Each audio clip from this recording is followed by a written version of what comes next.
Yep. Inside, I want to kill myself. We are on an 0-7 run over the last 2 days. After tonight was just complete bullshit. So that's how I'm going to start off this show. Horrible Sunday, 1-5. I don't even know what to tell you about that. I just don't want to do this anymore. I have never seen anything like this, man. With the slump continuing, 2 straight losses, not a good day at all. 0-4. I just have not had a good season, man. What can this slump that I'm on? The slump continues. I've reached a new peak, actually. With I'm gonna burn my Bruins hat, man. I don't know what is going on with the Bruins. March 8th, is that what it is? I don't even know. It's March 9th, I think. Who even knows, man? I don't know what day it is anymore. I don't even know what day it is anymore, man. Back with you after the worst day that I could possibly have. Back with you, as I always am. Until I die, at least. 0-2 yesterday, and yesterday did not go well for me. 0-5. The worst month that I've ever had in my 18 years doing this. I don't know what to even tell you about this anymore. What the slump yesterday is. The slump discontinues. The slump continues. Somebody fucking kill me, please. I don't even know what I should do at this point other than potentially end it all. What's up, everybody? It's Toad, back with you with Toadstool Sports College Basketball Edition for January 24th. Did I get it right? I don't know. Dude, I'm like barely awake. Well, I wouldn't say that, but I was going to sleep. I started handicapping the Saturday board, I don't know, probably 9:30, 10 my time, Eastern. Took me a couple hours to do it, even though it's a little bit of a shorter board than it would have been because of the weather. But I got a massive headache. That delayed me. I'm like seeing stars and stuff. So now I'm like, the headache's not happening right now. I'm hopped up on painkillers. I'm all on stimulants here. The painkillers are also like clearing my sinuses. So maybe I don't have to go blow my nose a million times during the show. Yo, you're getting me in peak form right now, baby. But I think I got some good plays. We're going to bounce back from this atrocious hockey day today. My college basketball play won today, so there you go. We're going to bounce back. We're going to have some good college basketball plays, I think. I've narrowed it down. I think I'm being selective. I'm going to give out 6 plays. I'm going to talk about the big games. I'll talk about the other leans that I have. I have like, I don't know, maybe 10 or so games that were almost on my card. 11, actually, so I'm going to have to talk about every one of those as well. So I'm really trying to narrow it down here for everybody and go with what I think are the best. Kind of going based off of vibes, man. I'm running on fumes here, man. Like I said, painkillers, coffee, whatever. Let's get into it. Why not? One thing I did forget to mention, because I was like, oh, why are there so many teams playing back-to-back Thursday, Friday? Well, that's because some of the games that were played today that were those back-to-back situations were going to be Saturday, but they got moved because of the weather. So some of these games got moved. Some of the teams that were going to play on Saturday wound up playing today, and then some of the games that were going to be later on Saturday got moved earlier on Saturday because of the weather, because everybody's freaking out. I mean, I'm up here in New England, and I'm just like, oh, we're going to get like 2 to 3 feet of snow, I guess. All right. Like, that hasn't happened for a little while up here. But meanwhile, like, down in whatever, Texas, somewhere down in the south, it's like, oh, my God, we're going to get ice, and the whole state shuts down. And not the other kind of ice, but whatever. Let's get into it. I don't want to take too long here, man. But I was going to sleep and then do this in the morning, but I cannot sleep. So I'm like, let's just get it done, man, while I'm on fire here and hope my headache doesn't come back. We got a bunch of games early here, man. We have some 11 a.m. games. Mercer and Wofford is actually a pretty good game. I'm assuming these 11 a.m. games must be the ones that got bumped up that were going to be later.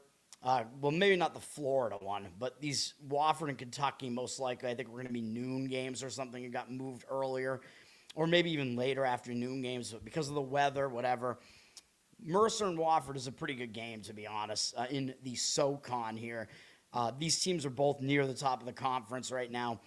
They're tied in the conference standings. This is a second meeting, and I talk about this a lot of times in the second meeting. You want to dig into what happened in the first meeting and was there some kind of outlier there? And the first meeting was at Mercer. Mercer won the game by 12, and it was a really, really high-scoring game. So, I mean, based on that, you could maybe take a look towards maybe an under in this game just because that game was so high-scoring. And this total has already plummeted down to 161, which seems like a pretty low total given that the two teams combined for over 200 in the first game, I believe is what that is, unless I can't do math right now because my mind is totally out of it. But what happened in this game? Well, I don't know. I mean, Mercer, I looked at it earlier. Mercer did shoot ridiculously in the game, so there is some room for regression here, I think, from the Mercer side of things. They actually had 13 fewer field goal attempts in the game, but still won because they shot 64% from the field, 63% from three. Mercer did win the rebounding battle as well, but it looks like there is some room for Mercer to regress shooting-wise after a game like that, and Wofford will likely try to make some adjustments to that and show up in the avenging role here. Also, I noticed that game, the line in that game was interesting compared to what it is in this game. This game, we're looking at Mercer being about a 1.5-point favorite. And in the first game that they played, I just noticed this line just seemed way off to me. Mercer was a 3.5-point favorite in that game at home, but now they're a 1-point road favorite, basically, which would indicate that at home they should have been probably like a 6.5-point favorite or something. So something seems off here. Like why is this line so skewed towards Mercer now? I don't know if there are personnel changes or something because I don't dig into it that far, but I would lean towards Wofford in this game for that reason, although you are going to be stepping in front of a Mercer train here. They're not really in a bad spot. They just beat Western Kentucky in the last game. But because Wofford lost the first matchup, because this line seems out of whack, I would lean towards Wofford in this game for those reasons. Wofford did just beat Samford at home, although Samford's not very good this year. Wofford's on a 2-game win streak there as well.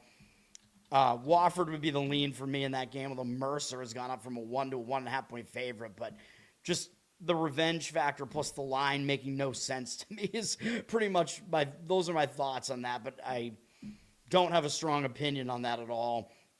Zach, what's up, man? Royals, the Queens Royals for the college basketball show. Charles, what's up, man? Thanks for hanging out. Oh, man, this show is not going to end until 3 in the morning. ESPN, we have Ole Miss at Kentucky early at 11 a.m. This game, Ole Miss just lost a 3-game win streak. They did lose at home to Auburn. It was not a great loss, but Auburn, I believe, was the road favorite in that game. Ole Miss is just not very good this year, but it was also not a very good spot for Ole Miss because they had won against Mississippi State the game before that in their big rivalry game, and they were a road underdog in that game, a small-ish underdog. So kind of a bad spot for them. Maybe they were looking ahead to Kentucky on the horizon as well. You could definitely make the argument this is going to be a bounce-back type of spot for Ole Miss here after that. But for Kentucky, I think they're probably in a positive spot here as well because they just didn't play that well against Texas, and we had Texas here on the show, plus the points, and they did cover. Even though Kentucky won, Kentucky did not cover. It was a close game. Kentucky didn't do that well as a 7-point favorite there, and they were coming off a big upset road win over Tennessee, so that's why I chose to fade them, or at least one of the reasons why I chose to fade them.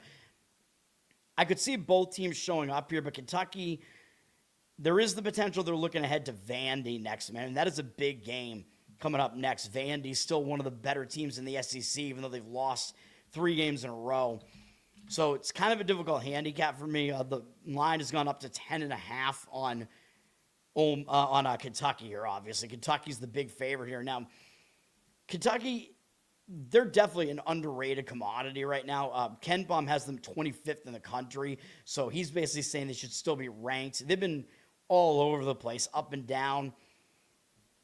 You know, I mean, the line movement is saying Kentucky. I'm not really going to disagree with laying the points. I do think Ole Miss is just really not that good this year, and they try to play a lot slower, I believe, than Kentucky does. So if Kentucky's able to speed it up, they might be able to do it. If both teams are going to be focused here, then I would be leaning that way. But you do have to worry about the look-ahead component for Kentucky. So those are my thoughts on that. Yes, I'm leaning towards Wofford. I don't know if they still have the granny free throw guy, though. 3 a.m., I don't know if I'm going to make it. Wait, do the Royals actually do that? They moved the fences in 10 feet? That's interesting to know because Kauffman Stadium was one of the most pitcher-friendly ballparks. That's going to skew some things. That's going to change some things. You bet on Gaethje tomorrow? I don't know anything about that. What are the odds on that? Are we going to delve into UFC now? Who's he even fighting? I have no idea. I just think Gaethje is like a very, very public fighter, as far as I can tell. It seems like everybody likes this guy. I don't know a whole lot about it, though. Let me see. Who's he fighting? What's going on here? I'm trying to figure it out right now. I don't know. I mean, I would give you my opinion on it, but I have no idea what's happening in that game. Or that fight, I should say. Dude, I'm totally out of it. The UFC board might actually have it here, though. Pimblett? I don't even know who the fuck that is. So you're probably not getting any value on Gaethje. I'll tell you that. Because he's the more well-known of the two fighters, I have to imagine. Paddy Pimblett, is he Irish? Hasn't fought anybody good? Yeah, but dude, Gaethje is going to be a huge favorite, right? You would have to imagine. Let me see here. I can't pronounce his name. I can't spell his name, or I can't pronounce it either. Gaethje. Yo, wait. Pimblett is actually the favorite? What? He's up to minus. Dude, I would not play Gaethje if he's an underdog because I thought he was going to be a favorite in that matchup. I don't know anything about UFC. I would not play Gaethje as an underdog. It looks way too easy to do that. No, I wouldn't do it. No way. The money looks like it's come in and moved Pimblett up from minus 230 to minus 245 as well. Looks like the real money is coming in on that side. And I'm imagining he's not the public side because the public knows Gaethje better and they like to play underdogs to try to win money. So I don't like that. Let me see here. He's minus 240 on, I can't, I don't think I could, dude, I don't think YouTube allows you to say the names of the books just because they're not allowed in some states. Yeah, I mean, I want to see like where the public betting is on this, but like that's my read on it. I don't like it, man. I do not like that bet. Yeah, that would be my read on it without knowing anything at all. I think that I think Pimblett is going to win that fight. Okay. Let me see. Where are we at? We're at one of the battles of North Carolina, Wake Forest and Duke on the CW as we start the actual noon slate here. Wake Forest did just lose pretty ugly at home to SMU in their last game. Maybe they were looking ahead to Duke. Huge game, obviously. I expect Wake Forest will probably show up. They played pretty well at North Carolina, at least when they played them, although Duke is the best of the North Carolina teams here still. Wake didn't do as well when they played at NC State, but you at least pretty much know you're going to get an effort out of Wake here. And it is kind of a weird spot for Duke because they are returning home from the Pacific Coast, so they're flying cross country here and coming off a pretty satisfying 30-point win over Stanford, and they have to play ranked Louisville in 2 days. So my lean in this one would have to be to Wake Forest plus the points. You could definitely make a little bit of an argument that maybe it's even a sandwich spot that Duke is in. You're obviously not going to get any line value on Duke either because they're like always the public side, and Wake always plays the little brother as well. Duke's an 18-point favorite there. I don't think they're going to lose the game, obviously, but I think Wake might give them a little bit of a fight there. Used it as a bonus bet. All right. Mr. Pinsey, what's up, man? I apologize for coming on at like all random hours, man. I have mostly a set schedule, but not quite. Is Nate in the house here? Because we have his Nebraska team here, number 7 in the country at Minnesota on Fox Sports 1. And this line is looking, it's looking a little bit dicey for Nebraska. They're a 6-point favorite here. It's gone up a little bit, but this is not a spot where I want to come in and fade Nebraska, really. But if you force me to lean in this game, I probably would lean towards fading them, though, because they have their huge game on deck with Michigan, man. And that could definitely be a look-ahead spot, you know? So that's the main part of the handicap here, which is, again, it's not enough for me to fade Nebraska here. I mean, they're coming off beating Washington at home, whatever. It's not really that horrendous of a spot for them, other than the fact that Michigan is looming on deck. Minnesota, I mean, you at least probably know they're going to get up for this game. Minnesota has lost 4 games in a row. They're back at home, and a lot of times when teams go out on the road, they come back home, and they actually lost their last home game. In this case, Minnesota lost their last 2 home games. You will get a decent effort out of the team in that spot. One thing Minnesota does have going for them is they've actually been good in their conference home games, losing by 1 to USC and by 3 to Wisconsin. Although, if you remember, I had Minnesota in that game against Wisconsin. They failed to cover by 1 point because Wisconsin was coming off the win over Michigan. So they caught Wisconsin in a very good spot. Oh, and Minnesota does have a win over Iowa at home as well. So that is a good win. And they beat Indiana at home as well. So, yeah, this Minnesota team, they have been good at home in conference play. So there is that. And I believe we do have a pacing contrast here as well, because I believe Nebraska – actually, no. Dude, I keep thinking Nebraska's a fast-paced team, but they're not under their new coaching regime here. They're actually a slower-paced team, so scratch that. So this should be a slower-paced game here in general. The total is low in the 130s. All that being said, I would lean to taking the points with Minnesota, but it does not make my card. CBS at 12 noon as well. We have Maryland at number 10, Michigan State. I mean, this is a lopsided game, obviously. Maryland might be the worst team in the Big Ten. I mean, they're really bad. They just lost at Illinois, second straight road game. Now, it wasn't a close game against Illinois. They lost by 19, but it's tough to play all these road games in a row as well.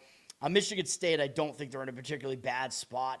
No. Well, they're coming back from the Pacific Coast, so there is that. I guess it's a little bit of an unfamiliar travel spot, I guess, but they've won 5 games in a row. They beat Oregon out there, which is not a huge win or anything. But there is the possibility they just kind of just want to get in and get out of this game. But they only play Rutgers next as well. So a couple of easy games here for Michigan State. They're a 19-point favorite here. What you can probably say is you're not going to get any line value on Michigan State, and they do play slow and focus on defense. It's a low total of 140.5, so makes it a little bit more difficult for them to win by a 20-point margin. So, I mean, if you force me to, I guess I would probably lean towards taking the points, but I don't want any part of that game. Big game on ESPN2 at noon, ranked versus ranked. North Carolina, Garrett, wherever you are, ranked 22nd in the country against Virginia, who's ranked, what are they ranked? 14th. Now, I do like to consult KenPom to see, like, are these rankings off by any means? And, yeah, it looks like they kind of are. As KenPom has North Carolina at 33rd, so he has them not even in the top 25 right now, which is not great. And he has Virginia 13th, so Virginia is basically appropriately ranked by the rankings makers, and North Carolina is overrated. And you can kind of tell that that's the case based on the fact that this line is actually fairly high. Virginia is a 7-point favorite here. Actually, it's 6.5 now, it looks like. I thought I saw 7.5s out there earlier, but it's gone down a little bit. So maybe there's some money coming in on North Carolina. To me, this game looks like North Carolina might wind up being kind of a public underdog, though, because I think the public is just not totally sold on Virginia. They play a little bit faster now that Tony Bennett is not there anymore, but they're still kind of perceived, I think, as this not great offensive team that plays ugly basketball. North Carolina is still kind of that perception, oh, yeah, this is a team that scores. And, yeah, they still do that. They still run the floor, play fairly fast, whatever. So Virginia might not have the advantage of being able to slow it down as much here, but they might still try to play the slower game here. As far as what the scheduling spot looks like, North Carolina is coming into this game off of a nice bounce-back win. They destroyed Notre Dame after North Carolina lost both games out on the Pacific Coast. But now they're going back out on the road, and North Carolina has not been good on the road, although I know 2 of those road losses that they have were the ones on the Pacific Coast, so kind of a weird travel spot. But Virginia is definitely better than Stanford and Cal. And North Carolina also lost by double digits at SMU. So those are their road losses. They do have a road win at Kentucky, although Kentucky's been up and down and all over the place. So I don't know what we expect out of North Carolina here, but they haven't exactly been good on the road, although this is going to be their nearest road game so far. But I would probably have to lean towards laying it with Virginia. Virginia's coming back home off of a couple of wins. They had a close win at SMU in the last game. Unfortunately, we took a loss in that one because Virginia had beaten Louisville the game before that and had this UNC game on deck. So I thought it was a sandwich spot, and SMU came close and didn't cover and let us down, unfortunately. But it wasn't like a game where I think Virginia's going to be in some sort of, hangover spot or letdown spot or anything like that. I would probably lean towards laying it with Virginia in that one, but not a strong opinion really for me. Number 15, Vandy at Mississippi State at noon. Vandy started out like really, really hot to start the season. Of course, they've lost 3 games in a row now, but they lost, I believe all 3 losses were to pretty decent teams, even Texas. Texas is pretty underrated in my opinion. Ken Baum has them 41st, which isn't great, but he does have them as an extremely unlucky team, Texas, so they're at least better than they look. And then Vandy, no shame really in losing to Florida, and then they lost to Arkansas. I mean, those are not horrible losses really. Arkansas was a road loss. So Vandy, the tales of their demise, I think, are overstated right now, where everybody's saying, oh, now that they've encountered these good teams, now they can't win. Well, they did beat Alabama not that long ago, although Alabama's not great. But I think at some point Vandy's going to bounce back here, man. And I think after this ugly loss to Arkansas, maybe it happens here, 93-68. I mean, that is a bad loss. And they were coming off a huge game against Florida the prior game, so it was kind of a hangover spot there. They do play Kentucky next, which is kind of a big game, but I don't know. I think Vandy's going to show up, would be my opinion, and try to right the ship here. Mississippi State probably is going to show up as well as they're coming back home, where the last time they were here, they lost 2 games in a row to Alabama and to their rival, Ole Miss. They just went out on the road and they lost by 20 to Texas A&M. So I think Mississippi State will show up as well. But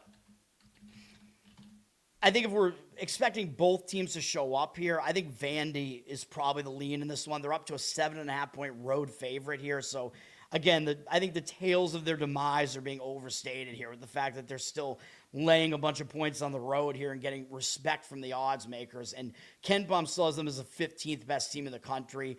They're still a pretty legit team, man. Like Ken Baum still has them as the 2nd best SEC team behind Florida, and I think it's fairly close between the two of them still. So those are my thoughts on that one.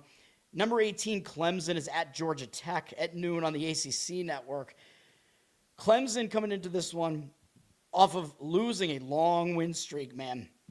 Clemson had not lost a conference game yet, and you know what I say when you have a team that hasn't lost in a long time. They hadn't lost since they lost back-to-back games to Alabama and BYU long, long ago.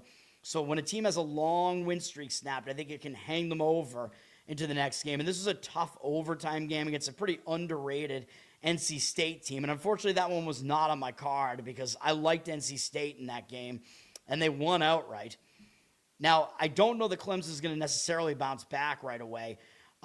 They don't have a huge game on deck, really, though, against Pitt. I mean, Pitt's not that good, although Pitt did give them a run for their money at Pitt. Pitt came to within 5 of them when they played them before. But I don't want Georgia Tech here either because Georgia Tech is coming off beating NC State. So people might look at this and think, well, if Georgia Tech beat NC State on the road and NC State beat Clemson at Clemson, then maybe Georgia Tech's a live underdog here, right? I wouldn't go that far, even though I don't think the spot is that great for Clemson. I definitely have my reservations about looking at Georgia Tech in this one.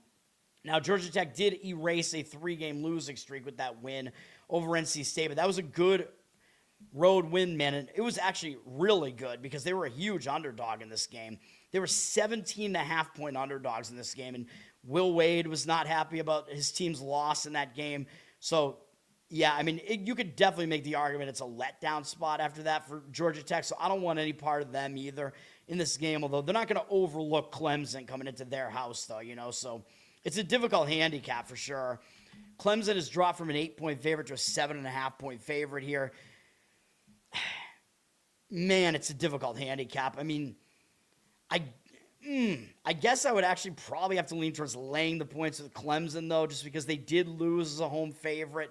I worry about that hangover effect, but I can't be on a team that just pulled off a monster upset like that with Georgia Tech. So that would be my opinion. But, of course, you do have to worry that Clemson, they're not really built. Like, their style is not conducive to laying points on the road like this, though, so that's kind of a problem.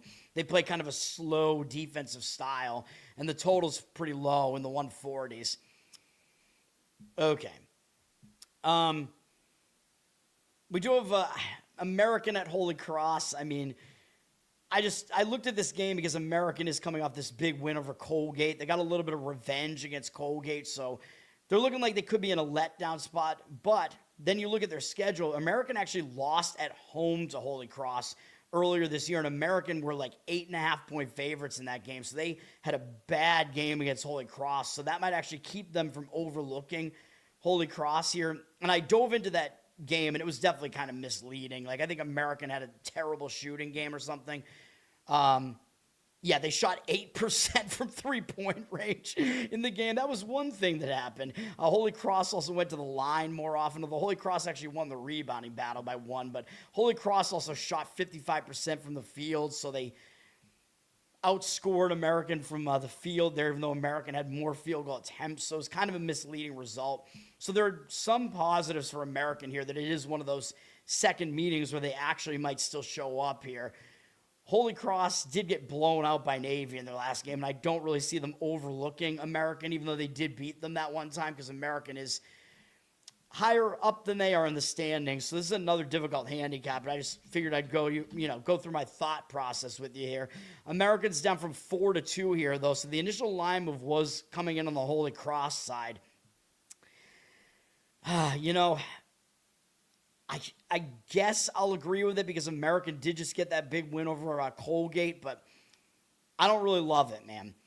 ESPNU has NC State at Pitt at noon as well. A lot of these games are earlier. There are a lot of earlier games tomorrow, man, and the board is a little bit shorter again because some games actually got postponed because of the weather as well. So there are a few games on the board that none of them got canceled, I don't think, even though it says some of them are canceled on the board. Those ones got moved to today, to Friday. And then there are some that are postponed until whenever.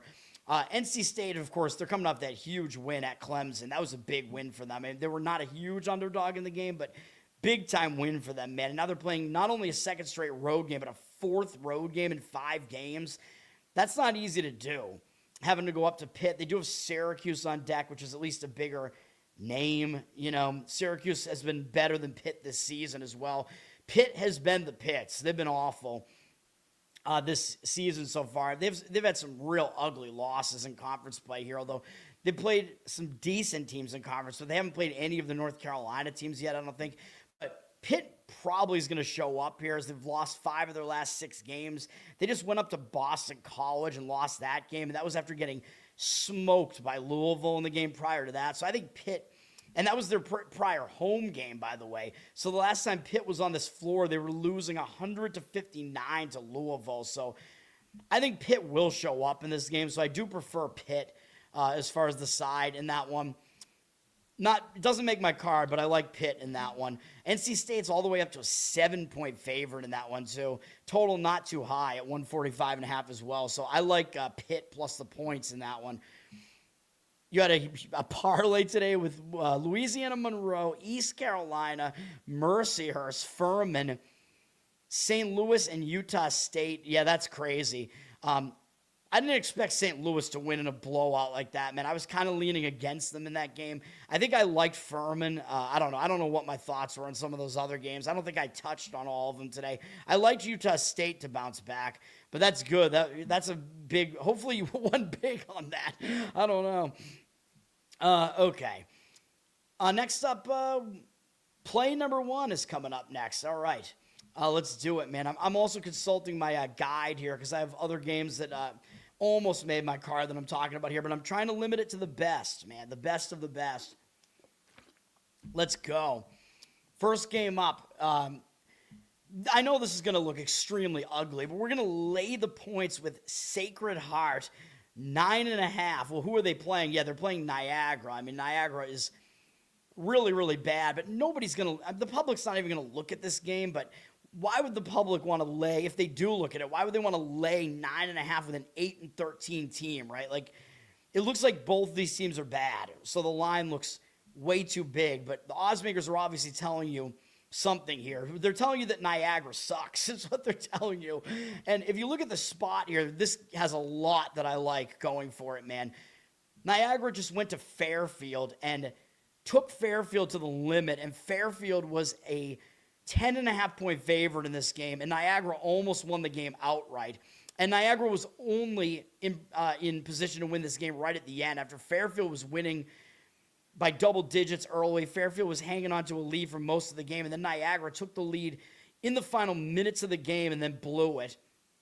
Fairfield hit a three-pointer, I think, with like hardly any time left. So that is brutal, dude. Yeah, they hit a three-pointer with 7 seconds left. That's how Niagara lost that game. So even though Fairfield doesn't look like they're that good of a team, that was a monster game where Niagara almost pulled off an upset, man. If you look at the stats in the game, it was misleading because, of course, it was. Let me see here. Fairfield out-rebounded Niagara by 10. They led 75% of the game, so they played better in the game than Niagara did. Fairfield had 5 more field goal attempts as well, so yeah, they won the game, but they should have won the game by more based on these stats, man. They didn't shoot that well from 3, although neither team really did. But also, Fairfield was just not hitting their free throws either, although neither team got to the line much. But really, it was the rebounding battle that really did it for me. Fairfield actually was the better team in that game. So now Niagara's coming off of that game, and they're playing a second straight road game, and they're actually playing a 5th road game in the last 6 games, which is really not easy to do. And they play Siena next, and then Marist, and those are pretty good teams in the conference, man. And they lost 83-54 when they played. They actually already played Siena, and that's what they did against them. They lost at Siena, got totally embarrassed. So I think they might be looking ahead to Siena, man, for that reason. And there might be even more of a reason to look ahead because guess who they beat in conference? One of their only 2 conference wins was against Sacred Heart. So Sacred Heart actually lost to Niagara already. So I think Sacred Heart's going to remember that and not be happy about that and actually show up and not take Niagara for granted here, whereas Niagara already beat them once. And if you look at this game, it was also misleading, I think. Sacred Heart was only a 1.5 point favorite, though, on the road, although they opened 3.5. So, yeah, this line looks a little bit high based on that, but even so, I mean, I just think there was a lot misleading about all of this, man. Sacred Heart lost the turnover battle in that game. They won the rebounding battle by 13, so they were the better team in that regard. They had 6 more field goal attempts as well, but they only shot 38% from the field, 26% from 3, and Niagara shot 42% from 3 and hit 10 3-pointers. So this was a misleading result, man, if you dig into this box score for a whole bunch of reasons. Sacred Heart was really the better team in the game. And again, they lost based on turnovers and just not shooting well. So I think there's a lot of room for some positive regression here for Sacred Heart in this game. So it is one of those, it is a revenge spot, basically, if you want to call it that, but more of a second meeting adjustment spot. But it's also a spot where I think Sacred Heart is going to be focused because they almost lost their previous game, which was a home game against Canisius, and Sacred Heart was a huge favorite in this game. They were 10.5 point favorites, and they almost lost the game to Canisius. So, dude, everything that I look for in this game is lining up on Sacred Heart. If you look at this game, yeah, I mean, Sacred Heart did win the rebounding battle by 1 against Canisius. It was a close game statistically, so I'm not going to say this was really a misleading game, although Sacred Heart, again, was not knocking down their free throws, so maybe that's a problem that they have. But still, it was a bad game for them, and they almost lost the game. So hopefully all that makes sense. I'm too tired, man. It's 9.5 is the line on this one. I know it's a low total, 139.5, but Niagara's terrible. Oh, we haven't even looked at KenPom yet. KenPom's got Sacred Heart 279th, which is bad, obviously, and they have a really bad defense. but they're not too high up in his luck index. And if you look at Niagara here, he has Niagara as they're just an awful team. They're in the bottom 13 or 14 teams in all of Division I. They're bad on both sides of the ball, offense and defense, outside of the top 330 in both, and they play the absolute slowest tempo in all of basketball. So there is that, I guess. But that means Sacred Heart's probably going to try to speed them up a little bit and get them frustrated that way and get them uncomfortable that way. So, yeah. Again, mostly it's a situational play, but I think KenPom's numbers bear it out because Niagara's just a really, really bad team. I think KenPom has this line somewhere close to where it is, so that's the first play. Hopefully that makes sense. Yeah, they suck, but maybe Purple Eagles, yeah, they don't even exist. They're Eagles that are choking. They're the George Floyd Eagles. But, yeah, I mean, Niagara sucking is not enough reason for me to do it, but I gave you all the reasons why I'm doing that. Niagara sucks is factored into the line, but I just gave you all the other reasons why I like that play. That's on ESPN Plus if you want it. All right. Let me see. What other games was I going to talk about here? Elon at Charleston is an interesting one. Elon, we just got a win with Towson against them, so I thought Elon was in a bad spot, right, because they had upset Hofstra the game before that on the road. That was a nice win for Elon against what I think is probably the best team in the Colonial, Hofstra. Elon had a bit of a letdown against Towson, and also I think they might have been looking ahead to Charleston because Charleston is one of the best teams in this conference as well.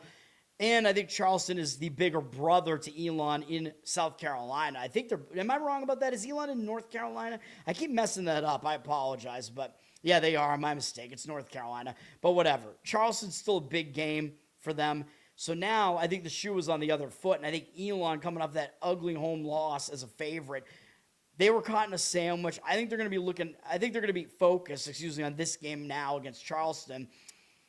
Charleston just bounced back with a decent win over Campbell, but Charleston has Hofstra up next, man. That's a big game.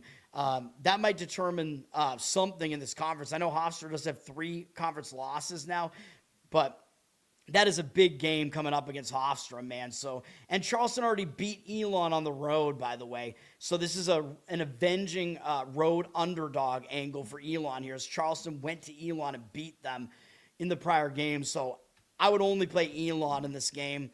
Charleston's a 3.5-point favorite. It looks like it's going up a little bit. But yes, I would take the points with Elon in that game. All right. Next up.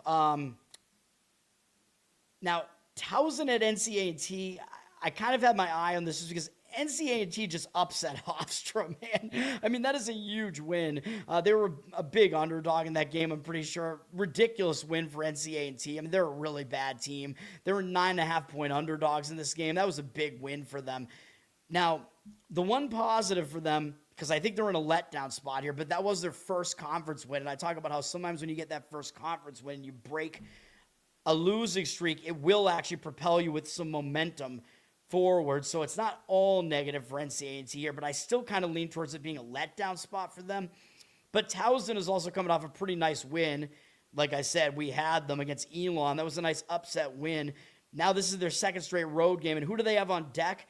They have UNC Wilmington on deck, and that is a big game. UNC Wilmington is still sitting atop the conference here, and it's definitely one of the best teams in this conference. So Towson is kind of in a sandwich spot here, man. So what can we do about that game? I mean, besides stay off of it, because I'm a sides guy, and that's all I really do. Towson's up from 5 to 7.5 here, though. So the money looks like it has come in on Towson laying the points. And, yeah, I guess I won't disagree with that just because my instinct is to fade the team coming off the bigger upset, and that was NCAA. And NCAA, as I've talked about, they're really that one-dimensional team with one really, really good player that they have. So if you know how to stop him, you can shut them down. And most teams have been able to do that. Talking a lot about the Colonial here, man. There are a lot of kind of situational angles to talk about here. Monmouth is at Campbell. Monmouth just took a loss at Hampton. Not a great loss. Hampton, not a very good team. I I don't think either team was a huge favorite in this game. No, Hampton was a small favorite in the game. Still pretty ugly for Monmouth. It is a second straight road game, but really my concern here would be that Campbell might not be in a good spot here because look at the run that they just made, man. They just played 3 straight road games, played to within 1 of Elon, played to within 3 of UNC Wilmington, and played to within 4 of Charleston. And I presume they were an underdog in all 3 of those games. So they're coming off of 3 big performances in a row. And they already beat Monmouth on the road, and that's who they're playing here. And if you dive into that box score,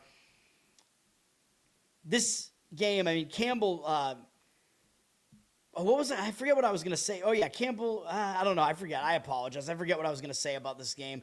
Campbell did actually out-rebound Monmouth in the game, so in a way they were actually the better team in the game.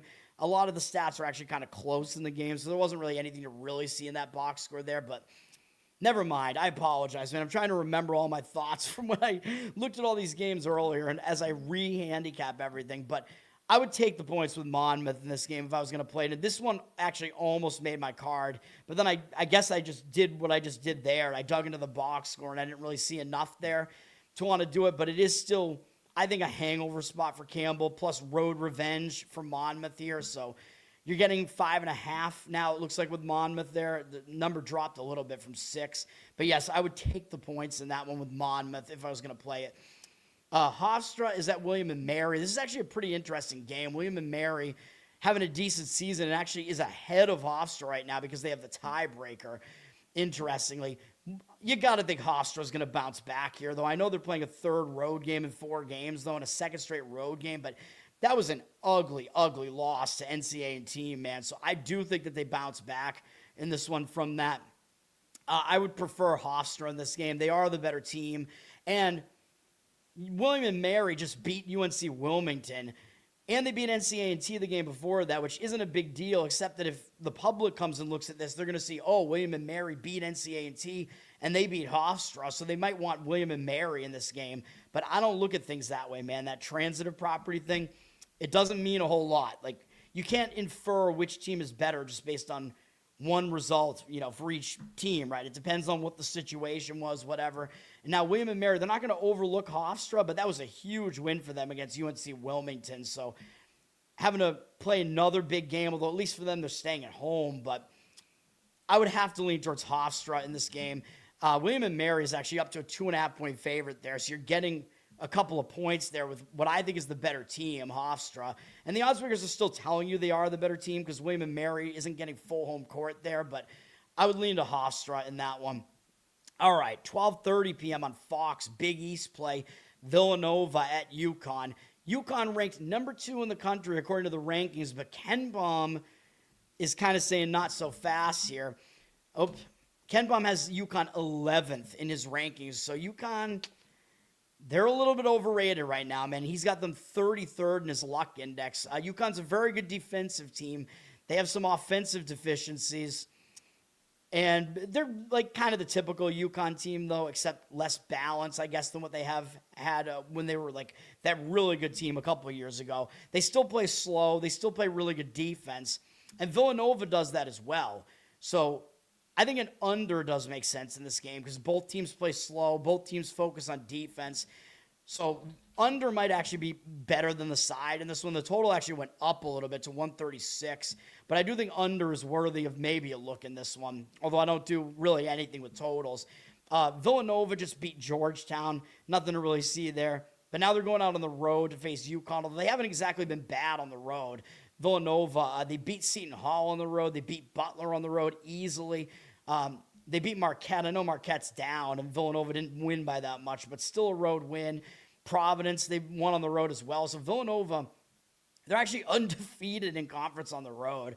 So they've been good on the road, but they haven't played a team as good as Yukon on the road yet. The Big East is not a great conference, though, man. Yukon's still the best team in the conference, and they're just not really that good. And St. John's is the next best team, I think, and Ken Pom has them at 22nd. Yukon also just played Georgetown, but they almost lost.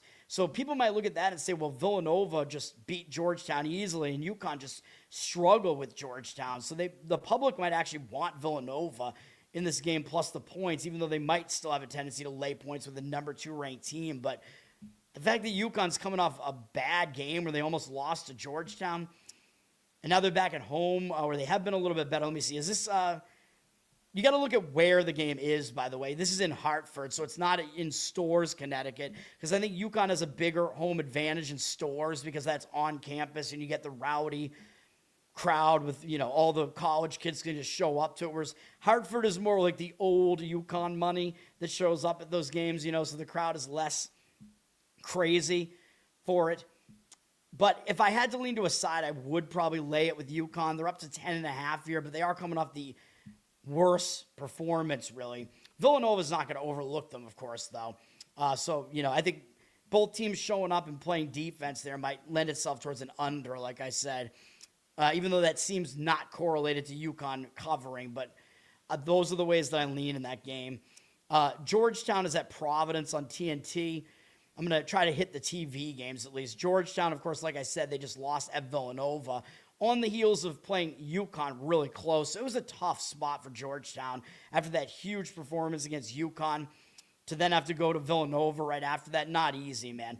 Now they're going to Providence, another road game, playing a second straight road game, not easy. Third road game in 4 games, still not easy to do, man. Providence, they're coming into this game coming back from Marquette, and they had a really crazy game against Marquette that went into overtime. Both teams scored over 100 points in the game. Marquette came away with the win, but it was, a fast-paced game, and those teams just play fast, and they don't play defense right now, Providence and Marquette. So what do we do with this game? I don't know, man. Providence does have Yukon next, so there is the potential look ahead there for Providence there. These teams have not played yet this season. Providence is a 6.5-point favorite in this game. They're up from 6 to 6.5. I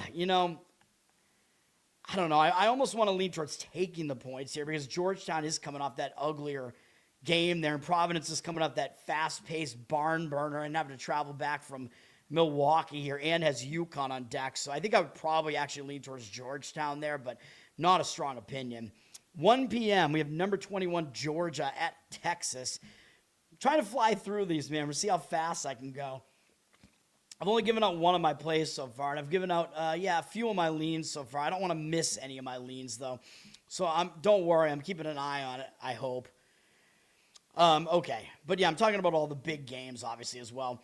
Georgia at Texas. This is the only instance that we have tomorrow of an unranked team that's favored over a ranked team.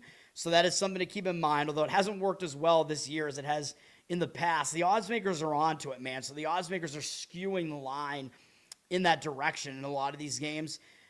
I'm staying away from this game completely, but there might be some reasons why Texas does deserve to be a small home favorite here, even though Georgia is the better team. As I pointed out, it's not by that much. Ken Bum has Texas as one of the unluckiest teams in the entire country right now. They're really, really good on offense, but they're not good defensively. And that's been their problem. Georgia is the much more balanced team and ranked 27th according to Ken Palm, though. So he does not have Georgia as being ranked. So the gap between these two teams is not that big. He does have Georgia as the fastest tempo team in the entire country, which usually I don't like that. I mean, that's just too fast. Although somehow Georgia does manage to still play decent defense. Texas is actually the more efficient offense, though, and Texas plays more of a mid-tempo game where they might try to slow this thing down and try to frustrate a Georgia team that's going to want to go lightning fast here. As far as the scheduling spot is concerned, it is a second straight road game for Georgia, so they just beat Missouri, although not a really great win, but they did win on the road against Missouri. Now a second straight road game, and they do have Tennessee up next, so maybe a potential look ahead there. Texas coming into this game off of a close game, man. As I said, we had a win on Texas in that one. They covered against Kentucky, although they didn't win. But Texas, I worry, man, because look at this run of games that Texas has had. They were on the road against Tennessee, although they kind of got blown out in that one. Then they won on the road at Alabama. They beat Vandy at home, I think dealing Vandy their first loss. They lost as a favorite at home to Texas A&M, but Texas A&M is still sitting atop the SEC right now, even though they are not the best team in the SEC. Then Texas went on the road to Kentucky and almost won as a 7-point underdog. So I just don't want any part of Texas here, man. I don't want any part of either side in this game. So again, it's a stay away from me. Some of the sharp guys, some of the professional guys are going to be playing Texas in this one because it's that unranked favorite. Like the numbers guys are definitely going to be on Texas in this one. Situationally, I don't love it. Texas is up from 1.5 to 2.5 here. It looks like they might actually be a 3-point favorite by the time this game goes off. And the total is quite high. It dropped a little bit down to 169, but total being that high, kind of expected that maybe Georgia will still be able to run up tempo here. You know, I don't know, man. I guess I would slightly lean towards Texas in that game still, just because I have to, because they're the unranked favorite, but I have to stay away from that game. Drake at Indiana State. Missouri Valley's got some interesting stuff going on. Drake just dealt Murray State their first conference loss, and now I don't think Murray State is actually the best team in this conference, but they are one of the best teams. Belmont I still think is the best, but that was a big win for Drake, dude. Beating Murray State, beating them in a very high-scoring game, scoring over 100 points, and that was in regulation. The Murray State Racers, man, I think they do race. Big win for Drake. Now they're going on the road to Indiana State. They did already actually play Indiana State this year, and they did beat them by 2 at home. So there is a little bit of maybe a revenge angle for Indiana State there. But really, it's just kind of that Drake is in a letdown spot here. But the problem with Indiana State is when I go to look at their scheduling spot, they just played Murray State really close on the road after actually beating Illinois State the game before that. So big win against one of the better teams in the conference, and they played Murray State really close on the road, and they played Bradley fairly close on the road as well, losing by 7, but I think that game was fairly close as well. So I don't really want Indiana State here either, man. Coming off of that stretch of big games, it's another game that I just have to stay away from. If you force me to lean, I guess I would lean to Indiana State in the game. They are up from 2 to 2.5 here. They are still the avenging team here in the second of the conference games here between the two teams. But, yeah, it's not one that I'm interested in, really. And Indiana State, they might still focus on Drake again just because they haven't beaten Drake this season, and Drake was the conference winner last year. Illinois State and Belmont, pretty good game in the Missouri Valley as well here. Both of these teams are near the top of the conference. I think Belmont is legitimately the best team in the conference. Illinois State is one of the best teams still. Illinois State's coming off some nice games. They beat Bradley at home. They beat Northern Iowa at home. Northern Iowa's been sliding, man. But now Illinois State has to go on the road to Belmont. Not going to be that easy of a game, man, I don't think. Looking at what they've done on the road, they did beat Drake on the road, but they lost to Valpo. They lost to Indiana State on the road, so they're road record in conference has not been that good. As far as Belmont is concerned, both teams are going to show up for this game, I would have to imagine, because it's a big game for both teams. Belmont coming off kind of the easier win and kind of the worst performance, I guess, against Southern Illinois.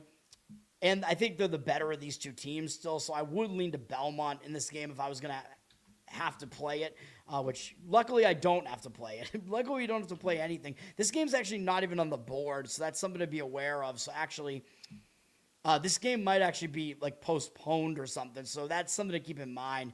So I apologize. Some of these games that I might talk about might wind up not on the board, so something to keep in mind with that, I guess. Northern Kentucky and Wright State is going to be the best Horizon matchup tomorrow. Wright State, I think, is the best team in the conference. They're sitting atop the conference, but Northern Kentucky's not that far behind, man. Northern Kentucky did just lose to Robert Morris at home. Now they're going on the road to play Wright State. I believe, these teams have not played yet this season. I think you have to scroll up to kind of see because some of these conferences play some early conference games. Yeah, they play Wright State to finish the season, by the way. How interesting. If those two teams might be vying for the number 1 seed, who knows? But they are coming off a loss to Robert Morris at home. I still think they probably focused on Robert Morris, though, because they had beaten Robert Morris on the road before this. So it was a little bit of road revenge for Robert Morris, but Robert Morris was still the team that won the conference last year. But, there was road revenge for Robert Morris there. Maybe Northern Kentucky was looking ahead to Wright State. For Wright State, they're coming off the much worse game, though. They just lost as a huge favorite at home to Cleveland State. That is a really, really bad loss for Wright State. So I think they were looking ahead. I think my guess would be that they bounce back here, but one concern that I have is they were on a big win streak, man. They only had one conference loss prior to that, and they just lost a long win streak. And when a team loses a win streak like that, sometimes it will hang them over into the next game. But that was such a horrendous loss to a really ugly Cleveland State team. Wright State was a 15.5-point favorite in that game. So if I was going to play it, I think I would still have to lean towards Wright State. They're down from 3.5 to 3 here, although I think they're actually the better team. I don't know if Ken Pom concurs with that right now. He does. So I think we're getting a little bit shortchanged on the line there. I think maybe there's a little bit of value on Wright State there. The line did drop from 3.5 to 3, but I would lay it with Wright State if I was going to play that game. Quinnipiac at Marist is going to be probably the best game in the MAAC conference here. Quinnipiac, one of the best teams in the conference, and Marist is pretty good in the conference, man, as well. I think Marist is one of the best teams in the conference as well. Ken Baum has had them as the highest ranked team in the conference for a long time. I don't know if he still does, but I think both teams will show up here, though. For Quinnipiac, though, they're playing a second straight road game and 3 road games in 4 days. Excuse me, 4 days, that would be insane. 4 games, which is not as easy. For Marist here, Marist just lost pretty ugly at Siena, so I think they might have been looking ahead. And I believe these two teams already played. Yes, Marist lost at Quinnipiac already by 6. But it is technically a revenge angle for Marist here. They might have some adjustments to make. I prefer Marist in this one. I actually think they're the better team, and they're in the better spot here, coming off a double-digit loss here. So, yeah, and because of the way the road game's set up for Quinnipiac, I don't think is really advantageous to them. Marist is up from 3 to 3.5 here. I would lean towards laying it with Marist in that one. Ken Bum's got Marist as his 161st team. They're really imbalanced. They're actually really good defensively and bad offensively, really bad offensively. So they are very imbalanced, though, which is not a great thing. For Quinnipiac, he does still have Quinnipiac as the worst of the two teams, even though they are more balanced. Marist is also going to try to slow the game down, and Quinnipiac wants to speed it up. So if Marist slows it down, they might be able to frustrate Quinnipiac a little bit in this game. So those are my thoughts on that. Ken Bum does have Quinnipiac way up high in his luck index, too. So they've been the luckier team by far. Marist underperforming, according to Ken Bum. So another reason to look towards Marist in that game. So I do like Marist in that one. Making sure I haven't skipped any of the games I wanted to talk about here. I don't believe I have. All right. Let's see. If you want me to talk about any of these other games, I mean, I'm here, so I guess I will. But I'm trying to get this done in less than 2.5 hours this time.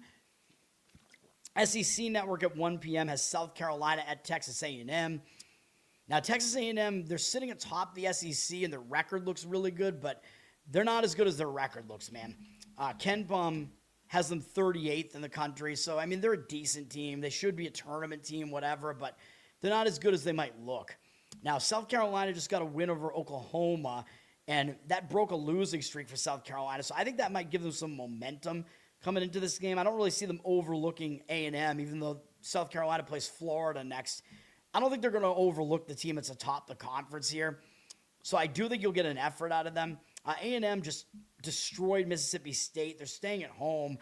They do have Georgia up next, so there is maybe that potential look ahead for them, and maybe the potential they overlook a South Carolina team that's near the bottom of the SEC standings here. So I would probably lean towards taking the points in this one with South Carolina. A&M is up to a 10-point favorite there. But I would probably take it with South Carolina if I was going to play it. Okay. True TV and HBO Max has St. John's at Xavier at 1:30 p.m., a weird start time for this one. St. John's coming off a good win over Seton Hall. So they did beat a team that's been good in the Big East so far, but you could make the argument this was a bad performance from St. John's because they were an 11.5-point favor and they almost lost the game. And Seton Hall was winning this game by double digits in the second half. So Seton Hall might actually consider that to be an escape and not a very good performance. Now they're going on the road to Xavier. You know, there is the potential they do overlook Xavier because Xavier's not having a good season. But I don't know, man. When you're a big favorite like that and you almost lose, I do think you're going to kind of refocus and show up in the next game. And we'll see if our buddy Rick Pitino is good at motivating his team with thoughts like this. Yeah, inside, I want to kill myself. For Xavier, by the way, I think people think that was from when they lost in the tournament last year to Arkansas, but that's not what that was. I don't remember what that was. That was a clip from, I think, the prior year or something. Anyway, Xavier is coming off a big performance against Creighton. I believe they were an underdog at Creighton. They went on the road and almost pulled off an upset as 8.5-point dogs against against Creighton. So even though, Xavier should get up for a game against St. John's, I actually think the spot sets up better for St. John's in this one. So that's the way I would lean. They're down from 8.5 to 8, but if I was going to play the game, I would lay it with St. John's, with the Red Storm in that one, the Communist Storm. Hopefully that's not what we get. Army-Navy gets a TV game on CBS Sports. What is this, football? This does not look like an appealing game to watch, man. It's on CBS Sports just because it's Army-Navy, but Navy is definitely the better team. Navy is sitting atop the Patriot League right now. They're one of the best teams in the Patriot League. Army, they did just break a long losing streak with a win over Bucknell, so they might have a little bit of momentum coming into this, but they are playing a fourth road game in 5 games, which isn't that easy to do. But maybe they'll have some new momentum coming in here. They're not going to overlook Navy at the very least. Navy coming into this with a win over Holy Cross. They got Boston University up next. Not really a bad spot for Navy, I wouldn't say. No sort of look ahead or anything like that. I almost said no sir, no look ahead. Navy down from 12.5 to 10.5 here, so it looks like some money has come in on the Army side here. Total fairly low at 143.5. I don't really have an opinion. I mean, I guess I would lean with where the market's going there and take the points, but I don't have an opinion on the game really. CBS at 2 p.m. has West Virginia at number 1 ranked Arizona. I believe Ken Bum has Arizona ranked 2nd. He does, behind Michigan. They're a legit team, man. Arizona may actually be, I might actually even still make the argument that they're the best team right now. I mean, I know they're undefeated, so that's an easy argument to make, but based on the balance that they have, 4th in Ken Bum's defensive rankings and 4th in offense, 3rd in defense, they're like the most balanced team out there. Michigan good as well, 7 and 2 respectively. Both teams play too fast for my liking, though, but yeah, Arizona's been really, really good, man. Now, when we look at the spot here, West Virginia, they're a tricky team, man, because they have North Texas's coach came over there, and they're playing this real ugly slowdown style, which they already were, but even more so this year. Now, West Virginia is already in Arizona. They beat Arizona State in the prior game, and Bobby Hurley is probably going to get fired. But I don't see West Virginia overlooking Arizona, obviously, although they are playing a 3rd road game in 4 games and having to do the 2 games in Arizona portion of their schedule here, which isn't easy to do. For Arizona, there is the potential they look ahead here because they have BYU on deck. Arizona, sorry to Jeffrey, Arizona pulled away from Cincinnati in that game. I told you that if I was going to play that game, I would have laid the points in that one.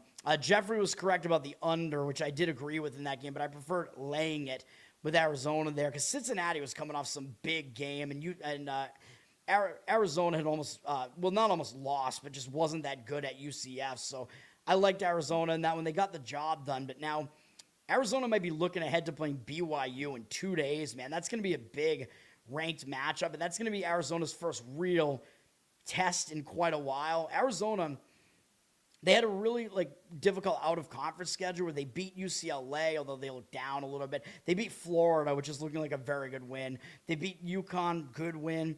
They beat Auburn, which isn't looking as good now, and Alabama. And San Diego State blew them out. That's a good win as well. So Arizona, yeah, they faced a good out-of-conference schedule, but they have not been tested in the Big 12 yet, really. They've had a very easy, actually, Big 12 schedule. Maybe a little bit of a concern there. West Virginia is going to try to come in and slow this thing down, and Arizona is going to try to speed it way up. but might Arizona be looking ahead? That is the concern. They're laying 17.5 points here. I mean, you're probably not going to get any line value with a team like Arizona who's ranked number 1 and laying points and whatever. I would probably lean towards West Virginia. The total is low at 144.5, seemingly indicating that West Virginia might actually be able to slow the game down enough to maybe stay within that number. I'll lean that way, but it's not a strong opinion at all. Number 6, Houston at number 12, Texas Tech is one of the best games of the day. It is on ESPN. Big Texas battle here. I believe Texas Tech is the only Big 12 team that beat Houston last year. Now, this is a second matchup already. Houston already beat Texas Tech close by 4 at home. I dug into this box score a little bit, and Houston was the better team in the game. They had a really bad shooting game, so this game could have been uglier for Texas Tech. Houston had more field goal attempts in the game. They did go to the free throw line way more. Houston only won the rebounding battle by 1, though, and Texas Tech was really bad in the turnover department. But looking at the box score, yeah, Houston was the better team. They did win. They didn't cover. Houston, they're obviously on a roll right now. They just destroyed Arizona State, though, put up 100 points against them, which is unlike Houston because they're not really as good offensively. This Houston team is not as good as they were last year, man, unfortunately, because I like Houston. I like what Kelvin Sampson does there. I like these slow, grinding defensive teams. Like, from a betting perspective, they always get overlooked. In this spot, I'm not so sure, though, man. Houston hasn't played too many road games. This is only their 3rd road game all season. Their other road results, they won at Cincinnati by 7, and they beat Baylor by 22 on the road. Good win, for sure, but Texas Tech's obviously the best of those 3 teams. Texas Tech already saw Houston once. This is going to be a monster game for Texas Tech. It'll be a big game for both teams. Probably means a little bit more to Texas Tech, which is why I faded Texas Tech in that prior game at Baylor, and Texas Tech did not fall into the sandwich spot, which I thought they would. After beating BYU with Houston on deck, somehow Texas Tech was able to crush Baylor and crush our spirits. We took a loss. I thought it was a great spot to play Baylor there. It wasn't. Texas Tech playing through here. I would probably lean towards Texas Tech in this game. Houston has dropped from a 2.5-point favorite to a 1-point favorite now. It's expected to be a close game. I wouldn't really mind an under in this game either. The total at 141. I mean, it seems too obvious. Like, both teams are good defensively. Both teams play slow. Both teams are pretty balanced, though. And Texas Tech is actually better offensively. But Houston is actually the significantly better defensive team. So, I guess, take all that into account there. And according to KenPom, both teams are actually somewhat high in the luck index right now. Texas Tech does play more of a mid-tempo, though. So, they might actually try to speed up Houston a little bit in that game. Okay. What else we got going on here? We have George Mason at Rhode Island. Kind of interesting. George Mason just beat George Washington, and I leaned to the other way in that one. I believe it was like a triple revenge spot for George Washington. George Mason, I don't know, man. I just don't think they're as good as their record looks right now. And KenPom, I believe, has them as a pretty lucky team right now. But George Mason got the job done and beat George Washington anyway, even though, again, it was, I think, triple revenge for Washington, George Washington. George Washington was eliminated from the conference tournament, I'm pretty sure, by George Mason last year.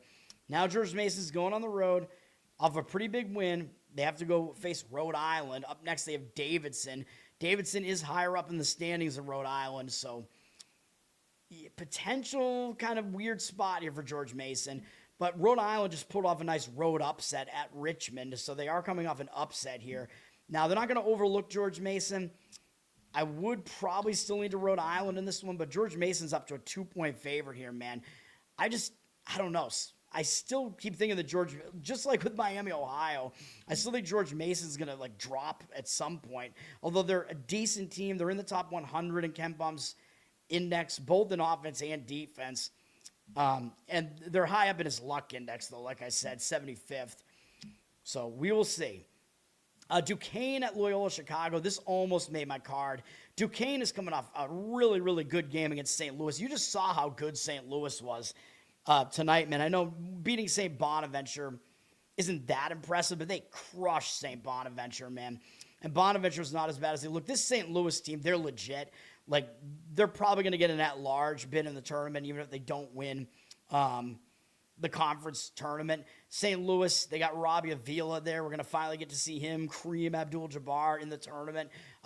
St. Louis, they're one of the best field goal percentage teams in all of college basketball right now. They get all these looks right near the basket, man. I heard this stat that's insane. I don't even know who's tracking this stat, but St. Louis has the shortest average field goal attempt distance in all of college basketball. I know we're not talking about St. Louis here, but I just figured I would mention it. That's insane. So that means St. Louis is taking all of their shots from like right near the basket, basically, but they still can actually knock down shots from the outside too. St. Louis is dangerous, man. And Duquesne played really well against them and almost put off the upset. So I think this is a letdown spot for Duquesne coming off of that, man. Pretty much as simple as that. And for Loyola Chicago, they finally got a conference win at some point. Oh, no, that was early on. Never mind. I thought they were coming off a conference win. My mistake. They're coming off losing really badly to St. Bonaventure, but they are coming back home here. They were okay in their last home game against George Mason. They played close at home against Dayton as well. So Loyola Chicago, I mean, they haven't been as bad at home, I guess. Duquesne is really not a great team.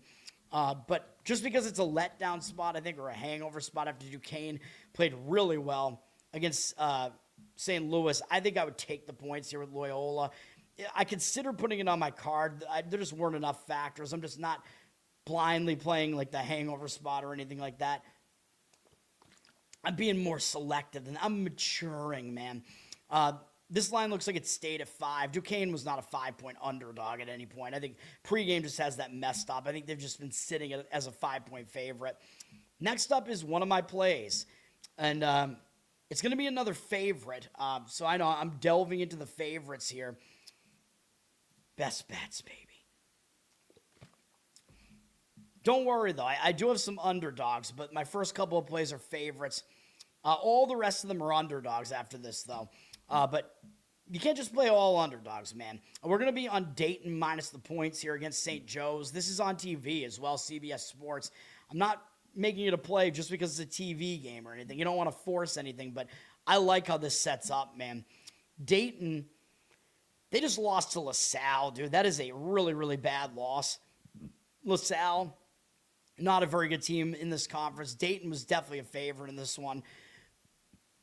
On the road, they were a 9.5-point favorite, and this was basically a 10-point favorite with the juice there that was on the 9.5. So Dayton, yeah, it was a game that they went into that game. They should have won the game. I mean, they were, they were a double-digit favorite in the game. But if you look at what happened in this game, LaSalle was beating them 33-8 right out of the gate in this game. That is insane. And Dayton still almost won the game. They almost came back and still won. Now, yes, that did end a long win streak for Dayton. I get it. So sometimes I think a team's going to be hung over when that happens. Yeah, they're having to go from LaSalle to St. Joe's. But as Jeffrey will tell you, I believe both of those teams are in Philadelphia. So they're not really having to travel far between these two games. So I'm less concerned about the travel here. And their road game prior to their last home game was at Duquesne, which is also in Pennsylvania. So whatever. But I think this is a bounce-back spot. That was a miserably ugly loss there, man. And meanwhile, on the other side, let's look. What did St. Joe's do in their last game? Let's take a look. Oh, yeah. St. Joe's just lost a win streak, so this might hang them over from that. So I believe both teams did. But look what St. Joe's did. They went to VCU as 14.5-point underdogs, and St. Joe's almost beat VCU, who won the conference last year. VCU is one of the best teams in the conference. Everybody gets up to play them. That was a huge game for St. Joe's, and they were in this game basically right to the wire, man. They were within one possession in the final minute of this game, and they led like midway through the second half with 11-11 left in the second half. They actually led deeper than that. They led by 2 with 8 minutes left. So St. Joe's put in a huge performance in that one. So I think this is a hangover spot for them as much as they might get up for a game against Dayton. Yeah, I think they're going to be hung over, man. And again, for Dayton, if you dig into that box score and see why did they really lose to LaSalle here, I mean, Dayton only shot 13% from three-point range. I mean, that is a major outlier. LaSalle had 10 more free throw attempts in the game. They kept going to the free throw line. Dayton still out-rebounded them as bad as they played in the game. So, yeah, it all lines up for me, man, pretty much. I think it's enough for a play on Dayton. The money looks like it's a green. They're up from 5 to 6 here. Looking at KenPom, I know there's a lot that goes into the handicapping here. Dayton is very good defensively, 31st defensively. They're in KenPom's top 100 at 78th, although they're not as good offensively. They're kind of a mid-tempo team and a mid-tier luck team, so nothing to really see there. For St. Joseph's, though, they are very high in KenPom's luck index at 38, so he's telling you that St. Joe's is overperforming, and they're actually the worst team on both sides of the ball. They're better defensively than offensively, but I believe I just said Dayton also is. But Dayton is better than St. Joe's on both sides of the ball, man. Both teams are better defensively than offensively, but Dayton's just better all around, and St. Joe's is the luckier team. Both teams play kind of a similar tempo, so that's not really going to be a concern in this one. We're laying it with Dayton, man, and that will do it there. Yep, mid-tempo. I'm used to Dayton being a bit of a slow team, even though they're named the Flyers. But okay, so yes, we're laying it with Dayton in that one. Okay, what else did I want to talk about here? Winthrop at Presbyterian. Did I want to talk about this game? Yeah, I mean, Winthrop did just beat Radford, so they went on this run of beating High Point, which was a massive win. Then they barely got by UNC Asheville in what I thought was a sandwich spot, and we got a win with UNC Asheville in that one. They covered. Winthrop then beat Radford in their last game. That was a nice win for Winthrop, although if you look into the box score, Winthrop was a pretty big favorite in that game, though, and they actually almost lost the game. So I could see that game going both ways. Either they're hung over because it was a big win, or they're going to refocus because they should have won by more as a bigger favorite. So I don't really know what to do with this one, to be honest. Presbyterian coming off beating Charleston Southern, which I think was kind of an in-state win there for Presbyterian. I think they're going to show up, at least for the game against Winthrop. I don't even know why I'm talking about this game, but Winthrop's down from 6.5 to 5.5 here. I would probably agree with that move and take the points with Presbyterian, but no strong opinion on that one at all. Miami at Syracuse on the ACC network at 2 p.m. Eastern. Miami, they're coming off a really, really ugly loss to Florida State, man. You know Florida State got up for that game, but Florida State is a bad team. Florida State definitely put a lot of weight into that game, though.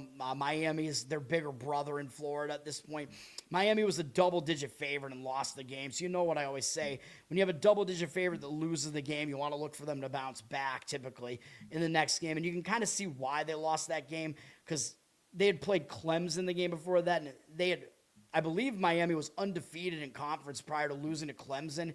So I think they essentially lost the game twice. That was a big game against Clemson. It ended a long win streak for Miami. I just think they were hung over, and I think Florida State really got up for it. Now, Miami does have to go to Syracuse here, which is not that easy to do. They do have Stanford on deck. I don't really know if that's any sort of look ahead, but Syracuse is playing poorly enough that there's still maybe a team that gets overlooked a little bit. Syracuse is coming off the more difficult game, though. They just lost at home to Virginia Tech, who's been playing well enough to be higher than them in the standings, at least, even though I think they're a little bit overrated. Virginia Tech is. So I would probably lean to Miami in this one still, just because they're coming off just such a disgusting loss. I think they will show up with focus, and they are the better team.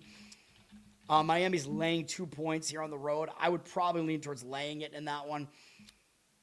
Okay. What else we got going on here, man? ESPNU has, I'm going to talk about the TV games, man. Yale at Penn here, the Ivy League. Yale is definitely the best team in the Ivy, and they're showing it now, even though they did lose to Princeton in the Ivy already. But Yale's kind of on a roll now, but this is only going to be their third conference road game, and they're only 1-1 on the road, I believe. They lost at Princeton.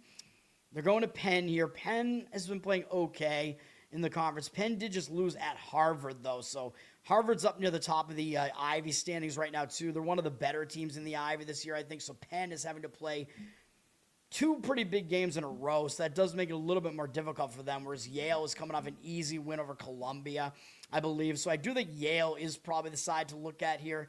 They're up from 6.5 to 7 here, laying that on the road. Although, obviously, you got to think Penn will at least try to get up for that game. But that is my opinion in that game.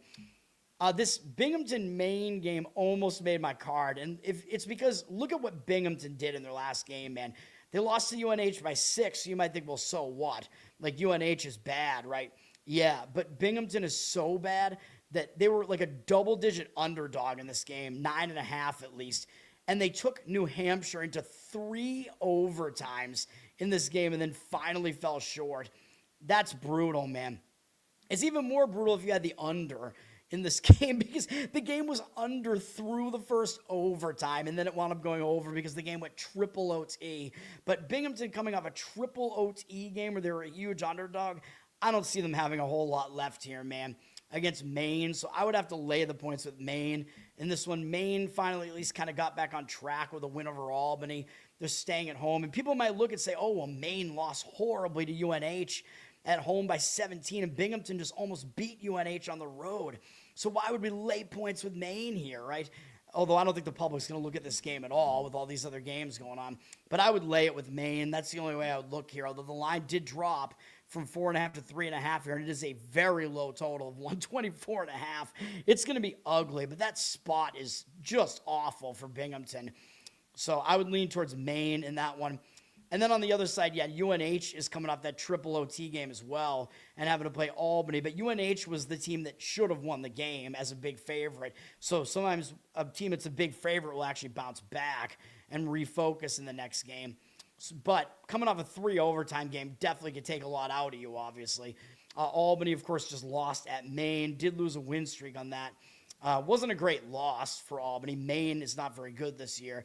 Albany was actually the favorite in that game. Just because it is, I don't know, because it is triple OT, I guess I would probably still, lean to Albany just because I don't really want New Hampshire coming off a triple OT game. They're -1 in that game. Oddsmakers are telling you at least that Albany is a slightly better team there, although that's not a surprise. All right. Northeastern is at Drexel. Drexel is coming off losing close to at Towson, and I believe that was part of my Towson handicap, was that Drexel was a pretty big underdog in this one, man. 7.5-point dog, and they almost upset Towson.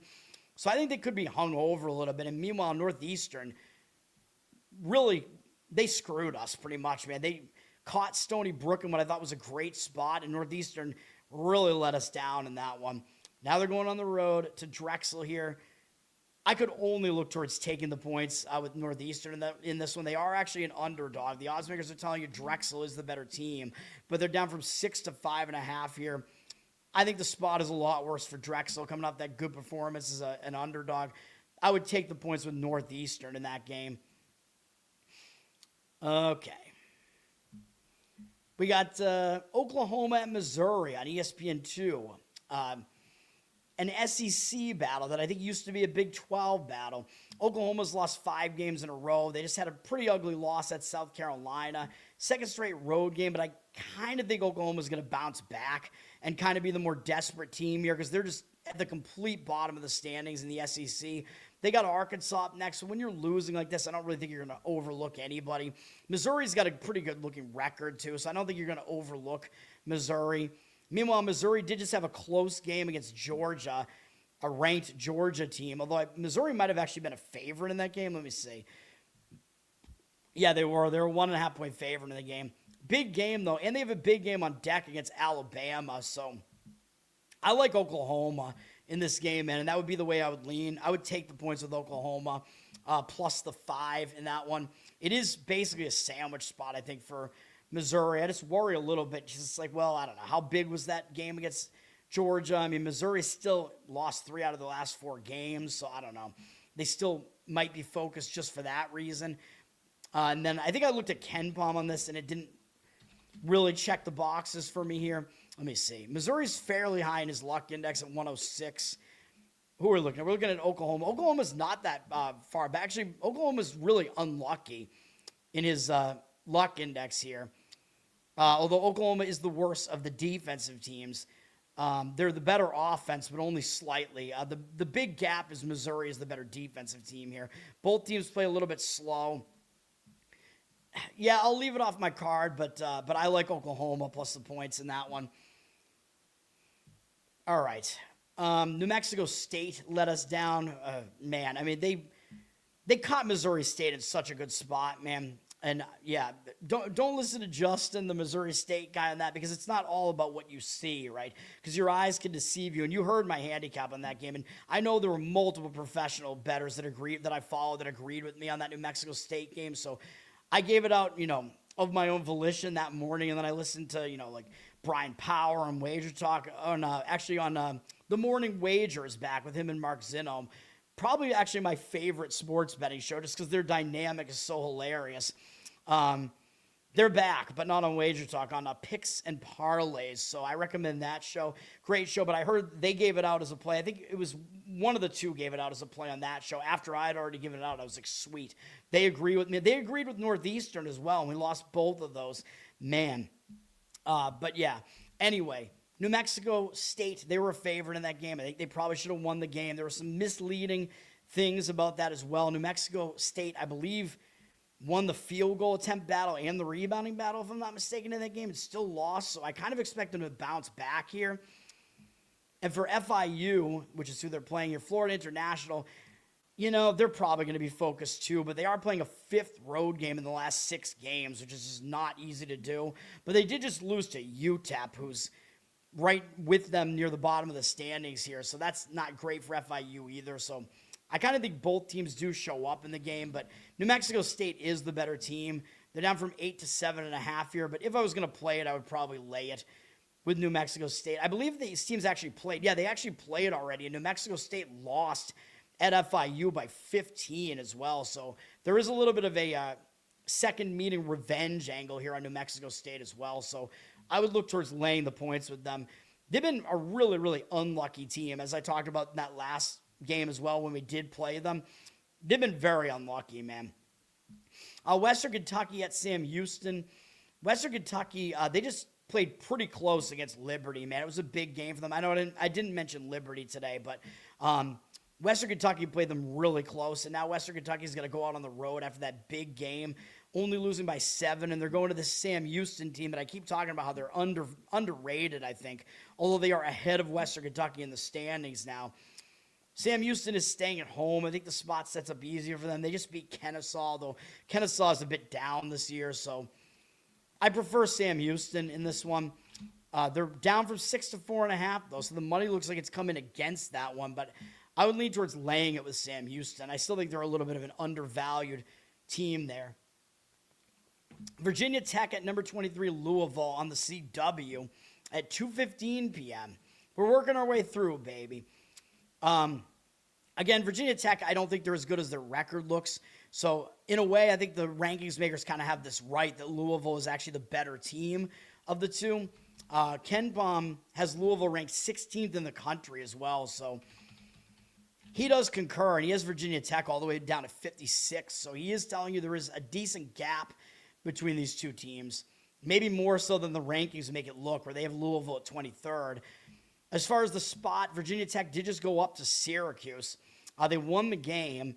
Now, another road game. I don't think they're going to overlook Louisville, but having to go down from Syracuse to Louisville, going into what might be this weird snow environment. I know I haven't mentioned the snow since the top of the show, but I'm trying to just handicap based on the situations or whatever. But the snow can impact travel and stuff. So I think generally these games that are going to be in the snowy areas, I think generally that does help the home teams. Now, I don't think Virginia Tech is going to overlook Louisville, but it's a third road game in 4 games. That's not that easy. For Louisville,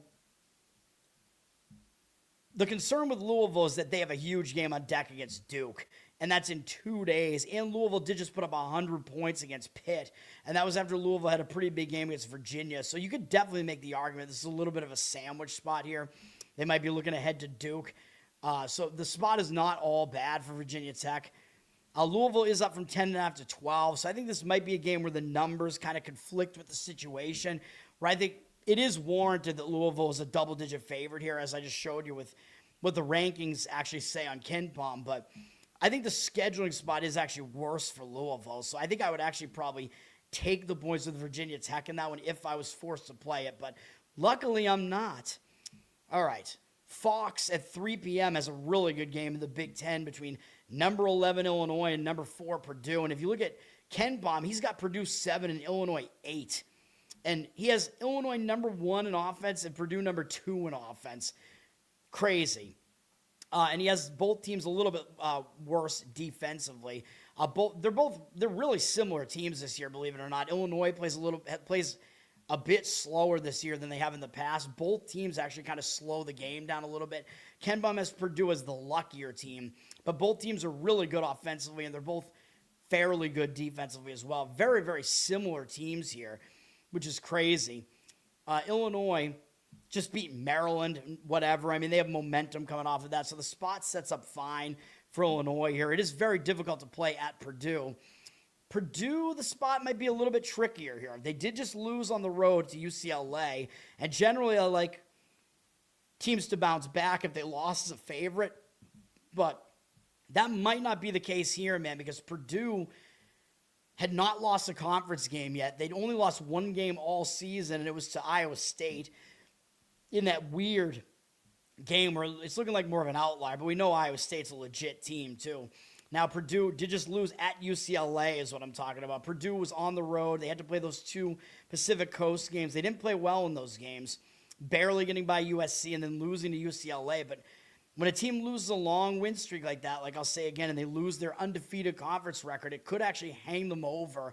And Purdue is the team that's having to travel back from the West Coast here, where Illinois is not having to do that. Illinois is just going from Illinois to Indiana here. So I actually prefer the spot for Illinois here, and I also think that the rankings makers have this a little bit off here, even though I think Purdue is legit. I just think that Illinois is also legit, and I think Illinois is a little bit of the underranked commodity here. Purdue is up to a 5.5-point favorite here, but I would probably lean towards taking the points with Illinois here, given what we just saw there, but not a play for me.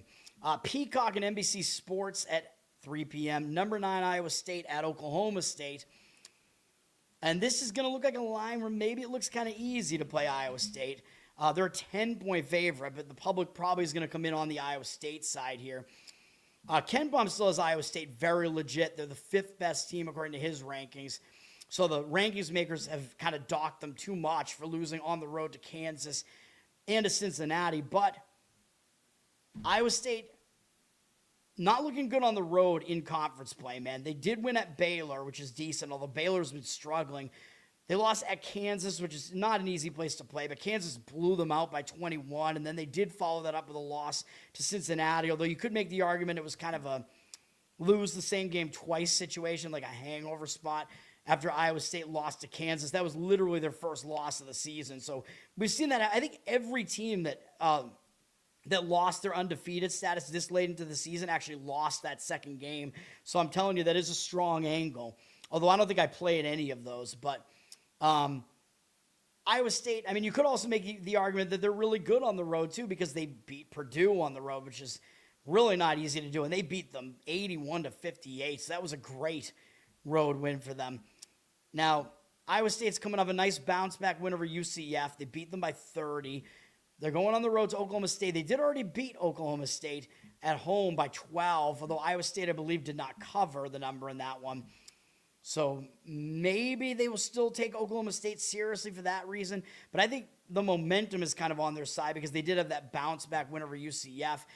And I think maybe the numbers might be slightly on Iowa State's side, too, because they're actually a little bit underranked right now. And Oklahoma State looks good at 14-5 overall, but I've been pointing out that's because they had a really weak out-of-conference schedule. Now, yes, they've had a brutal conference schedule so far, losing to, Texas Tech, Iowa State. They beat UCF, and it's been somewhat brutal. But Oklahoma State, I just don't think they're as good as their record looks. But you could also make the argument that because Oklahoma State's a bubble team, they got to show up for this game, man, because they want to make the NCAA tournament, and they're on the bubble and all the bracketologies right now. But they're coming off a tough road game against TCU, where Oklahoma State was a pretty big underdog in this one, 8.5, and they almost put off the upset, and they were actually winning this game throughout the second half, so that was kind of a brutal loss after they had TCU on the ropes. So all of that being said, I think I would probably lean towards laying it with Iowa State, but that's not going to be a play for me. Next game up, however, is, and it's a TV game, lucky us, on USA Network between Richmond and George Washington. Here's where the underdogs start, baby. We're going to take Richmond at a nice underdog price at 8.5 here. I don't know if we can get a better number on this now, but yeah, it looks like it's still 8.5. It's gone up a little bit. It's not a low total, but I still want to do this in this case. Richmond, they're coming off a pretty ugly loss to Rhode Island, man. As I pointed out when I talked about Rhode Island, Richmond was a pretty decent-sized favorite in this one. Took the loss in the game. Actually, only a 3.5-point favorite, but yeah, Richmond took the loss in the game. They didn't have a good game in this one. Yeah, Rhode Island did actually outplay them on the stat sheet and whatever. So that's not a great sign for Richmond, but I do think they're going to be up for this game against George Washington, partially due to the fact that Richmond already lost at home to George Washington by 14 points. So we do have an avenging road underdog here. If we look at this game, George Washington was only a 2.5-point favorite in this one. So yeah, 8.5 is about right based on that. So the line seems okay. But look at what happened in this game, man. George Washington shot out of their minds in this game. They only had one more field goal attempt than Richmond did, but they shot 59% from the field. They shot 52% from three-point range, and that's basically how they won the game. The rebound battle was close. So statistically, it was a much, much closer game than what the final score indicates. It was just a really good shooting performance for George Washington. And now I also don't like the spot for George Washington here because they just took that difficult loss at George Mason, man. That was a big game for them. The Battle of the Georges. George Mason's one of the only undefeated teams left in the A-10. And guess who the other team is that's undefeated in the A-10? And guess who George Washington's next opponent is? Yeah, that would be St. Louis. They play St. Louis in 3 days. So this is a sandwich spot, man. Plus the avenging road underdog angle here for Richmond. Yeah, we're going to be on Richmond in this one. As far as what Ken Baum has got going on in this one, for George Washington, he has them as a decent team, 75th. He does have them very unlucky, so I don't necessarily want to fade a team that's, that Ken Baum has rated as a very unlucky team. That means that they're actually better than they look. But they're bad defensively, 156th in defense, 44th in offense. They play really fast. Richmond is a mid-tempo team, though, so I don't think Richmond is going to be really thrown off by a fast-tempo game. But I believe Richmond is actually the better defense here, believe it or not. Richmond, they're better offensively than defensively, but George Washington is so lopsided here. Yeah, George Washington is so lopsided towards the offensive side that we're actually getting the better defense, getting points with Richmond here. Even though Ken Baum does have Richmond outside of the top 100, he still has them pretty unlucky themselves at 283rd in the country. So there isn't a huge luck disparity here. Both teams are actually underperforming, according to him. So all of that being said, yeah, I think we got a lot of stuff going for us here in this one. So we got avenging road underdog.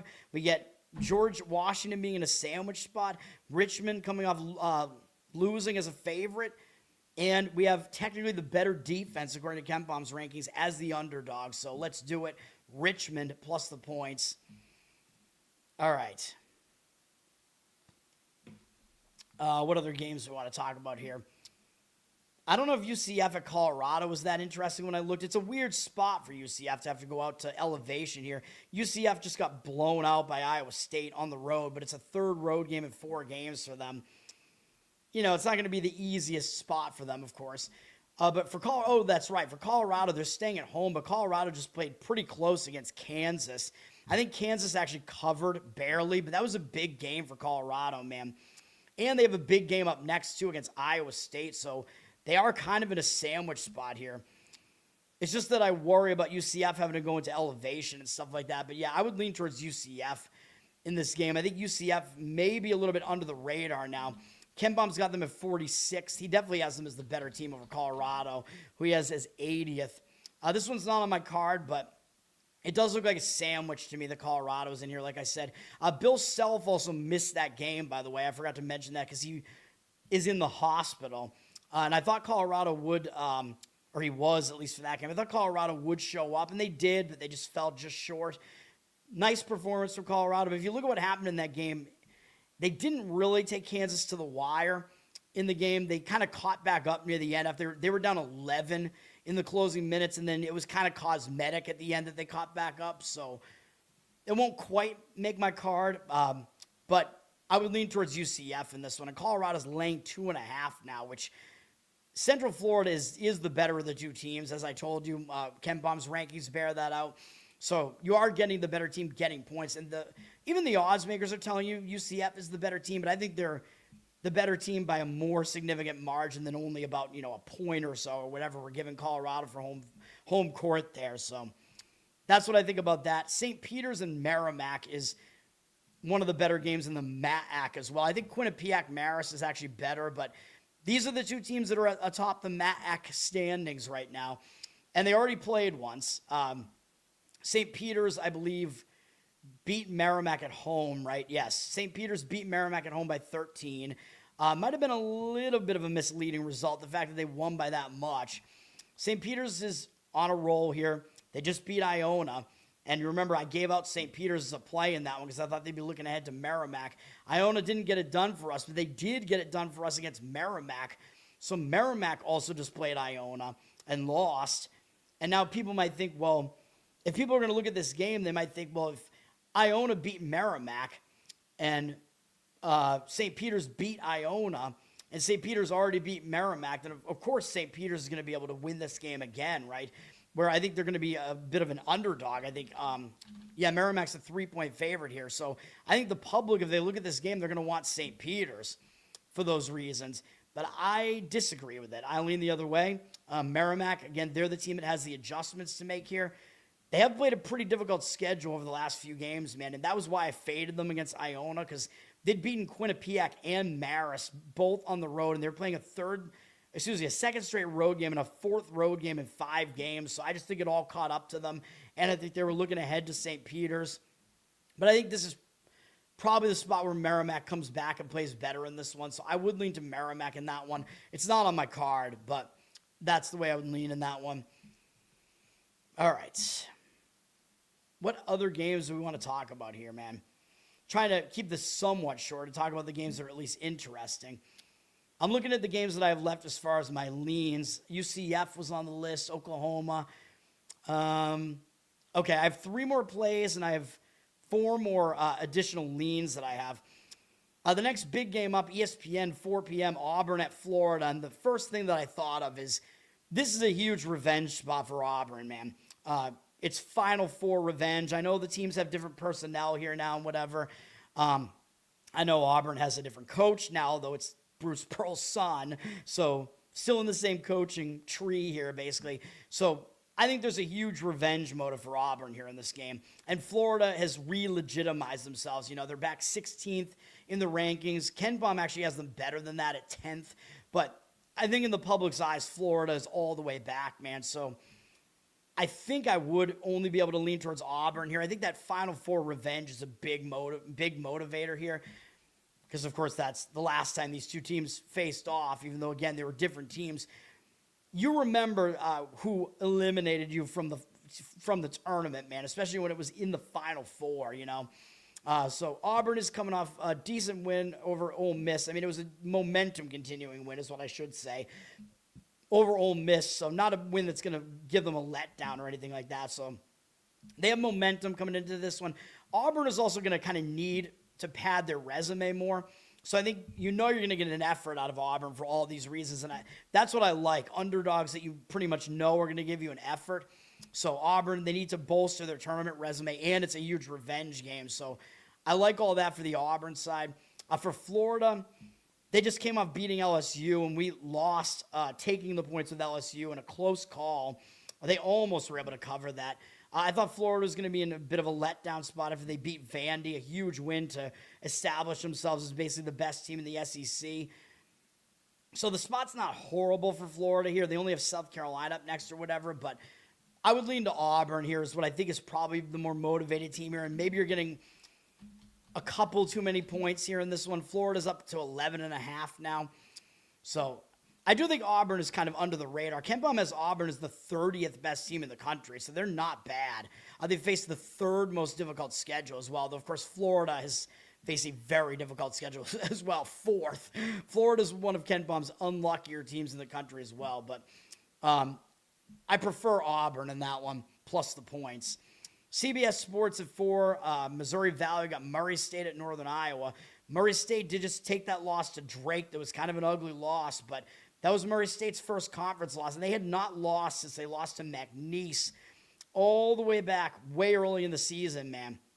So this Murray State team, I mean, their losses that were out of conference were on the road at SMU, to Middle Tennessee, who was one of the better teams in Conference USA, and to McNeese. So this Murray State team is kind of legit, and they beat Akron as well.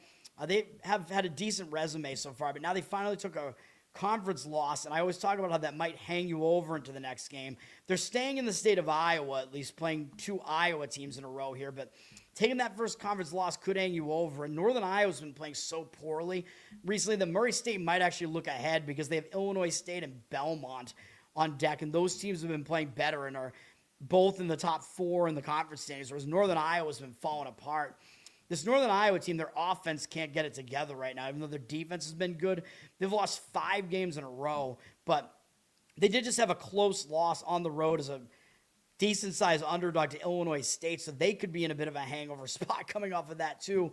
Although they're coming back home, and the last time they were at home, things didn't go well for them. They lost to Illinois Chicago at home, so that wasn't a good home loss for them there, and I don't believe these two teams have played each other yet. Wait, have they? Let me make sure. Sometimes these teams don't play a second conference match. No, they do play twice, but they have not played yet. So this game, pretty difficult handicap for me, man, but I would probably lean towards Northern Iowa.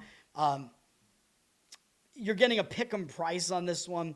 Northern Iowa has the much uglier record, so it looks very, very easy to play Murray State in a pick-the-winner type of game, and the public might actually want some action on this because it's on TV, so I would lean towards Northern Iowa. Ken Bum is Murray State 91st in the country, pretty lucky at 78th. They're not a very good defensive team, so Northern Iowa is the way better defensive team, and they're just outside of the top 100, according to Ken Bum, but they're just very lopsided. They're horrible offensively, but they are the better defense, and I like that. And they slow the game way down, which Murray State is not going to want. Murray State plays way fast. Northern Iowa likes to play way slow, which might frustrate Murray State, the racers, if they're going to try to race in this game. Northern Iowa's probably not going to let them, and I just lost it, but Northern Iowa is way low in Ken Bum's luck index as well. So definitely some indicators that I like to look for, leaning towards Northern Iowa in that game. Justin, what's up, man? Yes, sir. Your team is out of the MVC, though, now. They moved to the Conference USA, man. But I like the Missouri Valley. A lot of kind of competitive matchups there. ESPN2 has a matchup between Memphis and Wichita State in the American Conference. This is a decent game. Both these teams are decent. They're both kind of in the middle of the conference pack right now, but no team has really been able to separate themselves in this conference. Memphis just took a pretty ugly loss at Tulsa by 17, even though Tulsa's been one of the better teams in the conference. It's possible Memphis is kind of in a bounce-back mode after that. These two teams haven't played each other yet, but it is a second straight road game for Memphis here. Now going to Wichita. Wichita's not that bad of a team either. Wichita just had an easier win against East Carolina. Unfortunately, we lost on that. East Carolina did not cover for us. They missed by a few points there. But I thought Wichita, coming off that big win over USF, South Florida, and with Memphis and Tulsa on deck, I really thought that was a sandwich spot. But East Carolina, man, they're miserable. But, yeah, Wichita does have momentum coming into this one. Maybe the game means a little bit more to Wichita because Memphis is seemingly always the team that wins this conference. Wichita's down from 4 to 3.5 here. I would probably lean towards laying it with Wichita, but I really don't have a strong opinion on that one. And a lot of it would just have to do with the fact that teams are just going to put a target on Memphis's back because they keep winning this conference every year. So that's what I think there. The Valley is, smarter play, less physical. I like physical play, though. I like when defenses beat you up, which is kind of why I like Northern Iowa, because I think they kind of do that there. ESPNU, oddly, has a SWAC game between Jackson State and Bethune-Cookman, although these two teams actually both tested themselves out of conference. I mean, I always talk about how Jackson State has ridiculous out of conference schedules the last couple of years. So these two teams are both battle tested, and they're both near the top of the SWAC, partially because they are very battle tested. So it is kind of an interesting game. I think both teams will show up for it. Jackson State just beat Texas Southern. Texas Southern has not been having a good year. Bethune-Cookman coming into this beating Arkansas Pine Bluff on the road. They've been more of a middle-of-the-road type of team here. I don't really see much of an angle in this. It's just both teams are going to show up for this. I think it probably just kind of comes down to which of the teams is actually the better team here. The odds makers are telling you Bethune-Cookman is significantly better as a 9-point favorite in this one. And the public, if they look at this game and they want some TV action, they're probably going to think this line is a lot to lay. Like, I don't think they want to lay a big favorite price with a team that has a below 500 record. So I think they might lean towards taking the points in this one. But because of that, I would probably actually lay it with Bethune-Cookman. But I'm not going to do it. Saab. You just listened to my breakdown on that. I gave my opinion on that game. I lean to Minnesota. I think the main part of the handicap is it's potentially a look-ahead spot with Nebraska having Minnesota on deck. Ohio State did get it done for you. I agreed with that play. That was a good one for you. They covered. Yes, correct. That Nebraska one, I lean towards Minnesota plus the points, but I'm staying away from that. But the other thing of note that I mentioned is Minnesota has actually been pretty good in their home conference games this year, so that is something to keep in mind in that one. Plus Nebraska being in the look-ahead, but I don't think it's a strong opinion. Trying to give just the strongest here, baby. San Diego State at UNLV on CBS. I do have an opinion on this one, but it's not the strongest. It's a Mountain West game. It's going to be kind of interesting. San Diego State, they're coming off a loss to Grand Canyon. Grand Canyon, they're playing well in the conference right now. I mean, it's a new conference for them, and maybe Grand Canyon's taking a little bit advantage of being at home and their home arena being unfamiliar for these Mountain West teams to have to go there, because I think Grand Canyon's 2 big wins were both at home, and some of it might have to do with the unfamiliarity. But yeah, San Diego State is coming off that loss at Grand Canyon, and San Diego State was definitely a favorite in this game. Only 1.5 though. Now, does San Diego State bounce back here, or are they going to be hung over because that was their first conference loss?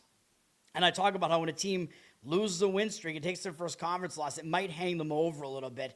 And they had played New Mexico the game before that and got a nice win against New Mexico, who's one of the better teams in the conference. So that probably put them in maybe a little bit of a letdown spot going to Grand Canyon. But speaking of letdown spots, yeah, this is the second straight road game for San Diego State, although they're only going from Grand Canyon in Arizona up to Las Vegas here. And, of course, they're familiar with going to Vegas because the Mountain West Tournament is there. They play at UNLV every year as well, probably. But the big letdown spot here is what UNLV is in. I mean, they just beat Utah State on the road. That was a ridiculous win for UNLV. 15.5-point underdogs. They pulled off the upset against Utah State. But if you look at that spot for Utah State, they had lost at Grand Canyon the game before that, and that was one of those spots where Utah State had taken their first conference loss. They lost a long win streak. So, again, they were hung over, I think, into that next game. But now what do we do with this game? Because I think San Diego State is in a similar hangover spot to that. But UNLV is in a monster letdown spot. That was a monster upset there. I don't think they're going to overlook San Diego State. San Diego State's at the top of the conference. They're always pretty much near the top of the conference. But I just think probably the main factor is that letdown spot for UNLV, where I think it's more just that they won't be able to put in that big of an effort 2 games in a row. So I would probably lay it with San Diego State in this one, but I'm staying away from the game. They're up from 5 to 5.5 in that one. 8:39 in the morning. You get up in the morning, and I'm still up at 3 a.m., basically. It's 3 a.m., I must be lonely. You're just thinking about, that line. Yeah, the line, it looks way too easy to play Nebraska. I agree with that, but Nebraska's had lines like that multiple times this year, man, and they keep covering them. So, it's one of those ones where, like, sharps are probably going to come in. Oh, yeah, let's fade Nebraska. And I don't even disagree with it, but I just don't want it on my card. You got your soccer plays going on. Wichita and Loyola. They used to be Mountain West. Yeah, a lot of these teams. I remember, or not Mountain West. Why do I keep saying Mountain West? Missouri Valley. Wichita used to be in there. I think Loyola used to be in there. Creighton used to be in there. I remember the days, man. I don't know. What do you mean by BB? Bible Belt? What are we talking? What are we talking about?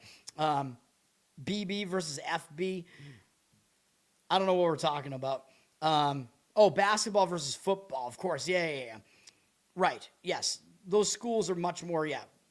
They're much more basketball because basketball, Division I is just one big umbrella in basketball, whereas in football it's separated out into FBS and FCS. So those Missouri Valley teams are FCS football teams for the most part.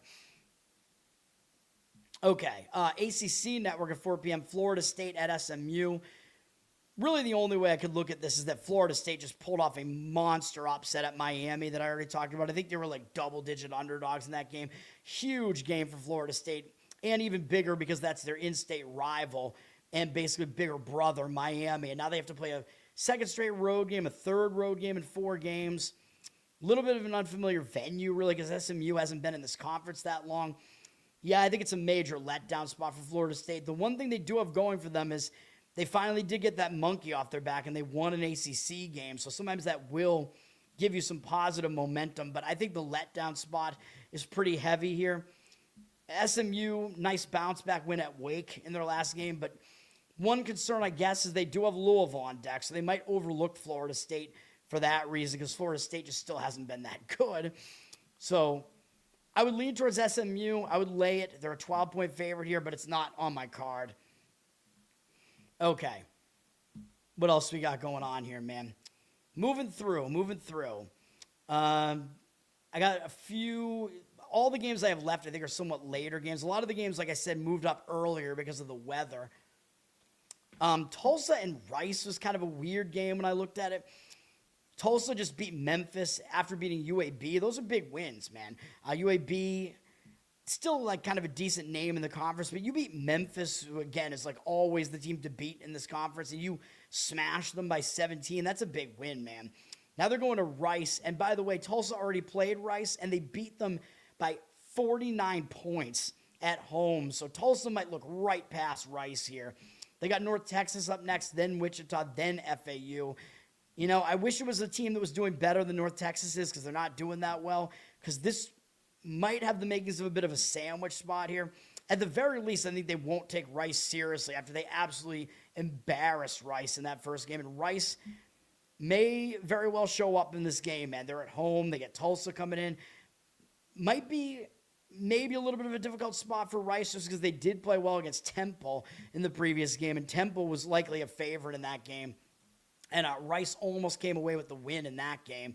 Rice was actually favored in that game. Wow, I did not expect that.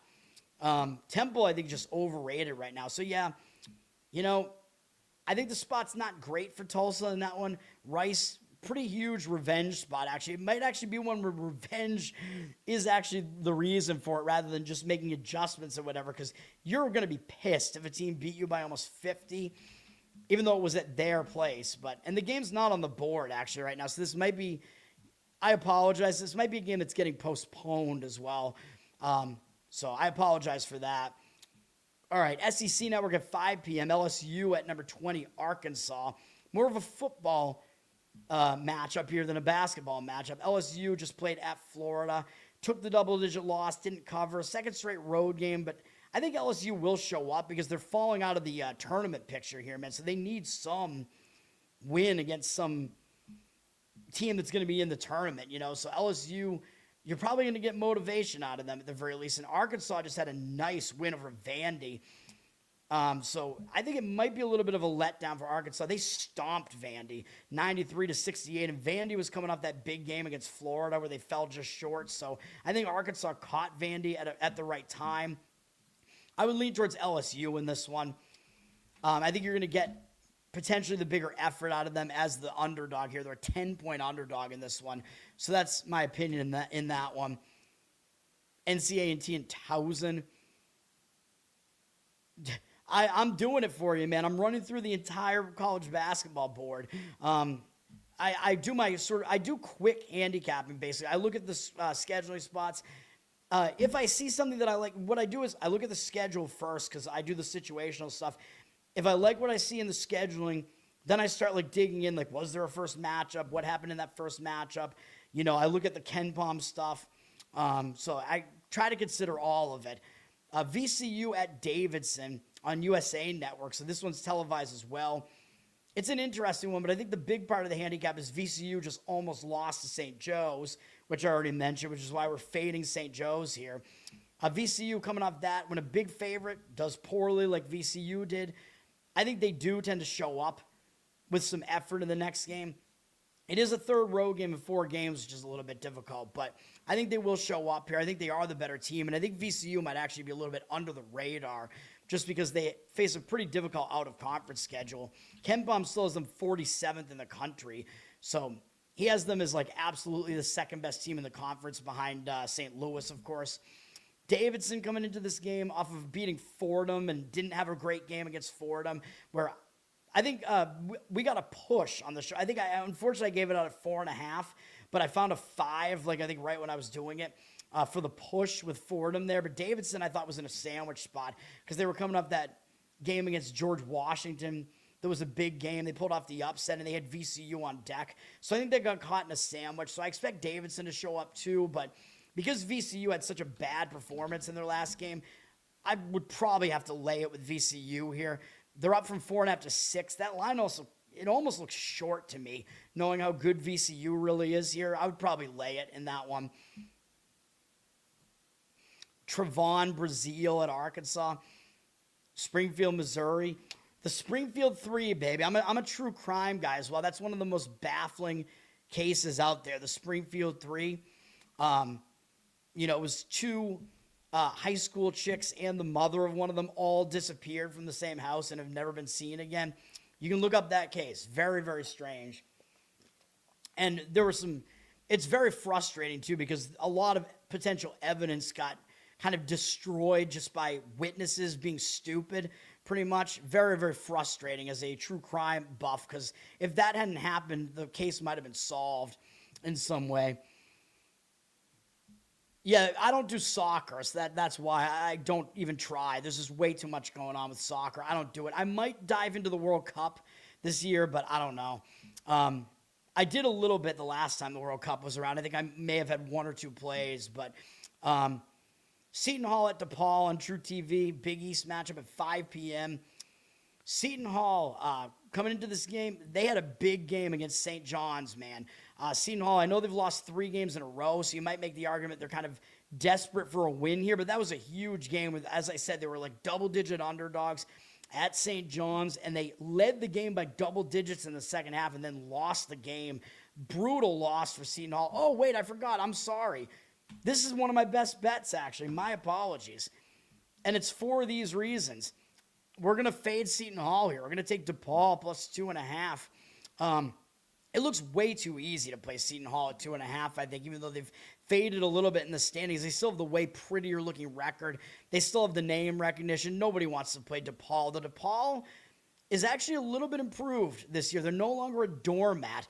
And Seton Hall, I think they're in a horrible spot. That was a brutal way to lose that game against St. John's, man. Like, they had the game. And St. John's was horrible shooting in the game. They shot 17% from 3, 36% from the field. I know Seton Hall didn't shoot that much better from the field, but St. John's was missing their threes. They had one more field goal attempt in the game, at least. They did have way more free throws, St. John's did, and the rebound battle was actually exactly the same. But even so, again, it was a huge game for Seton Hall. They were up double digits in the second half, blew the game, lost right at the end. Now they got to go from Madison Square Garden, I think, out to Depaul to the Chicago area. I don't think it's a good spot for them, man. And for Depaul here, Depaul did just lose on the road at Butler, but the game wasn't really that close. They lost by 7. I think they might have been a little bit of a bigger underdog than that, but the game wasn't really close. I think it was a little bit cosmetic at the end. Now Depaul is back at home, and if you look at what they've done at home in conference, hasn't been that bad. They lost to Yukon, of course, by 18, but they beat Xavier, beat Georgetown, beat Marquette. I know Seton Hall is better than those 3 teams, and they're not as good as Yukon, so they're somewhere in the middle here. But that coupled with the spot for Seton Hall here, Ken Baum doesn't love Seton Hall. He has them 49th, although he does have them a bit unlucky, but he has them only 49th in the country. They're very weak offensively, but they're a top 10 defensive team. But that's not exactly what you want laying points on the road in a bad spot. They play slow, and so does Depaul. So I think this is going to be a game that's going to be slow. Points are going to be at a premium. Depaul is not bad defensively either at 60th, according to Ken Baum. And they're 107th overall. So, yes, Seton Hall is the better team on both sides of the ball, but that's factored into the line. I think the spot is terrible for them. I like it for Depaul, man. So that's where we're going. We're going with Depaul in that one. And what I think is going to be kind of a just ugly game. I probably wouldn't really – I don't know if I would necessarily disagree with an under either. It's at 134.5, but I worry that, with a – team like Seton Hall that's coming off a big game like that, they could be, maybe a little bit tired and not playing defense at the highest level here. But Seton Hall did drop from 3 to 2, 2.5 in this one, so it looks like a little bit of money maybe agreeing with me on that one. UC Riverside at UC Davis, I kind of eyeballed this because UC Davis just had a close game against UC San Diego, and that was after beating UC Irvine. And those are still two of the best teams in this conference, man. So UC Davis could be in a little bit of a hangover spot here, facing UC Riverside, who I believe they have not played yet this year. Yeah, they play them again later on in February. Riverside did let me down once this year. They're coming off an uglier loss to UC Irvine, though, so people might even look at that and say, oh, well, if UC Irvine blew out UC Riverside and UC Davis beat UC Irvine, then of course UC Davis should win this game, right? But again, that's not the way that it goes. That's not the way to handicap it. And yes, of course, UC Davis is the better team here. They're laying 9 points, but I just think they're in a bit of a hangover spot after that big performance against UC San Diego. I would lean towards taking the points with UC Riverside in that one. I considered it, but not going to be a play. Nate, what's up, man? 1 a.m. Arizona time. Yes, it's 3 a.m. my time. Dude, I was going to sleep and do this in the morning, but I did all the handicapping. I had a headache, but now I'm just fired up because I'm on, took the painkillers for the headache, had some coffee. I'm rolling, man. And I just handicapped everything, so it's all fresh in my mind. Thank you, Nate. Nate, I already talked about your Nebraska team, though, and I do lean against them, but it is not one of my plays here. I don't think they're going to beat Michigan, though, in their next game. 48 teams in the World Cup, really? Wow. Uzbekistan. Is Uzbekistan really in it? And Curacao? What? Curaçao's not even a country, right? What? Isn't that just, it's an island, but I think it's owned by, I don't know, some other country. What are we talking about here? I don't know, man. That seems weird to me. The World Cup is hosted by the U.S. I know that because I think some of it is up here in Boston because we really have the infrastructure for that. It's actually out at Gillette Stadium where the Patriots play, so let Foxborough deal with it. It's not that close to Boston. It's 30 minutes outside of Boston. All right.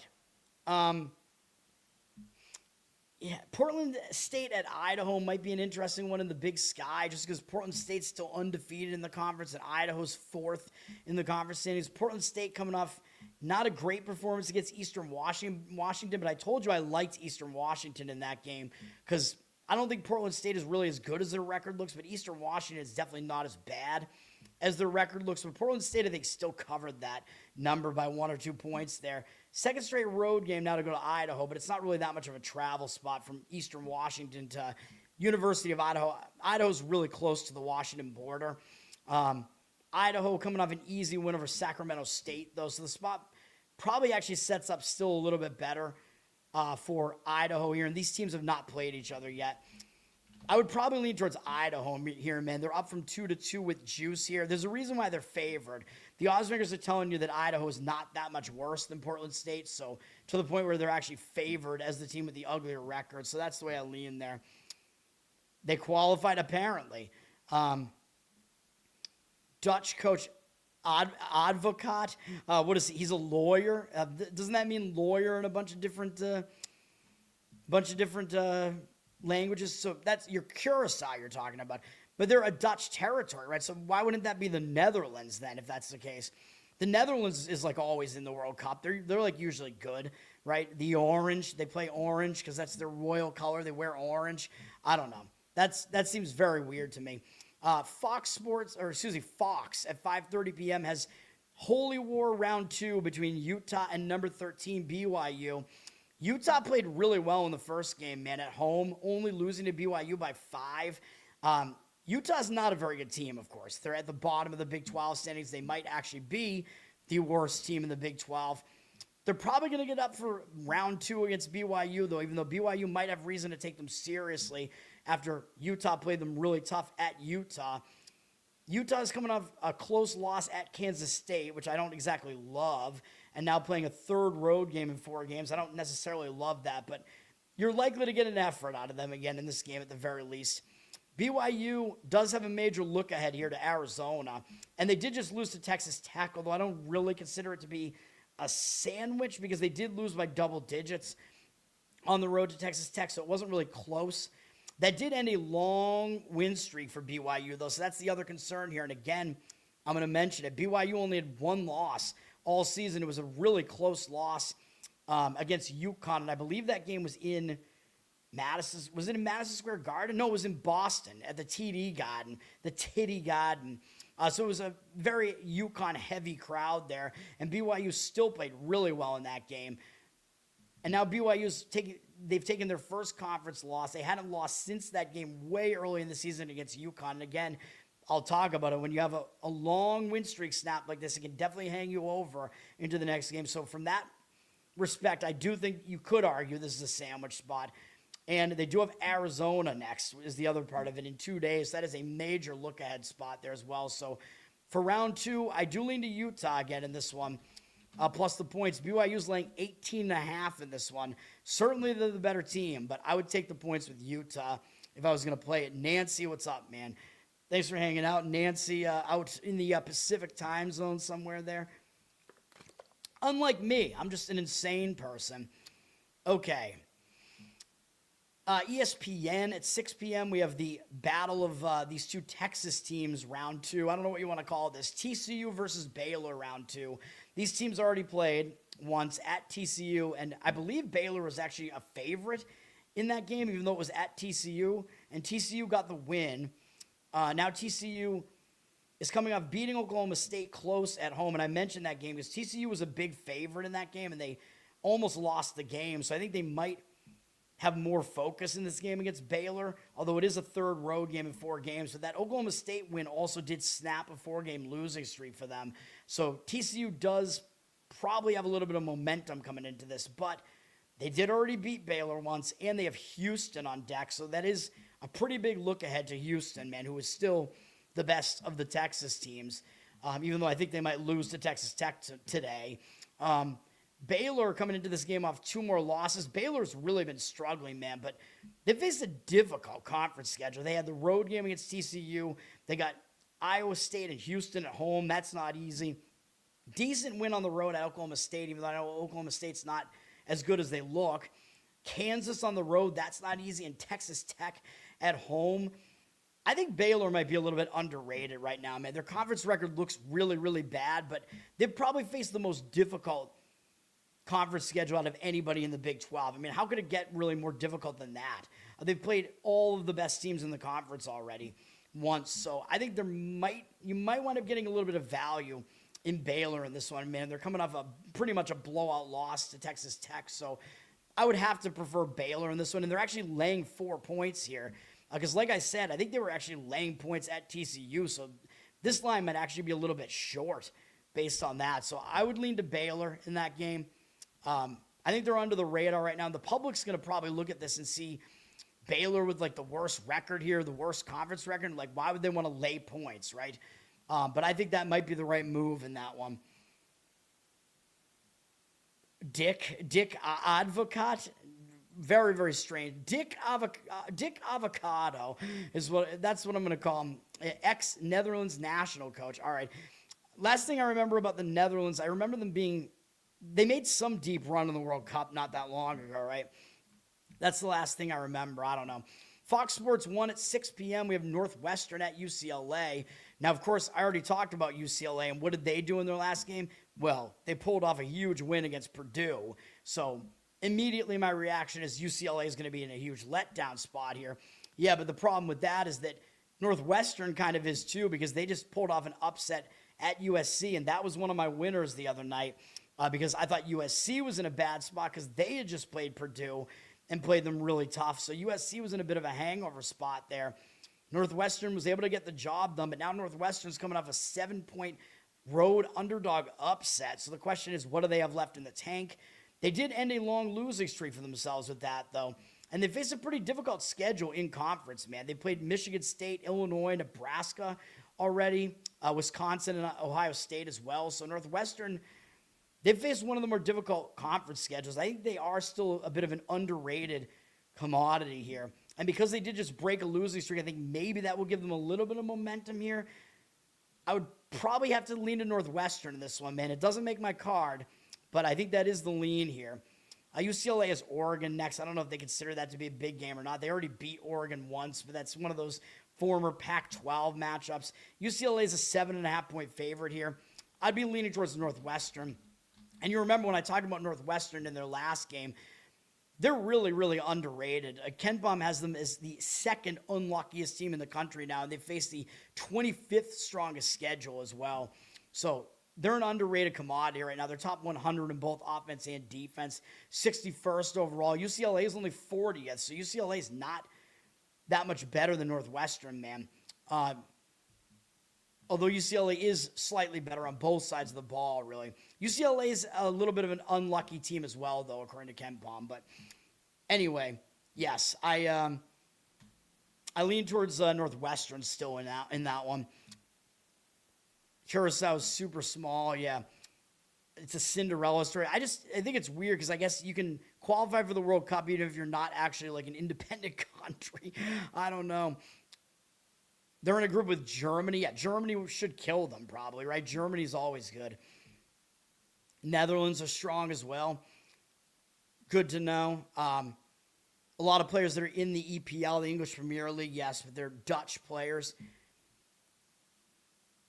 You're going to be looking for, what, Poland? What are we talking about? If they qualify, I'm not sure what we're talking. That's your home country, right? I'm not sure what you mean by that. I'm trying to parse that. I apologize. I can't really figure out what that said. All right, ACC Network. For some reason, this game is televised between BC and Notre Dame. I mean, they are rivals because they're two Catholic schools, so they have a rivalry. They have a football rivalry.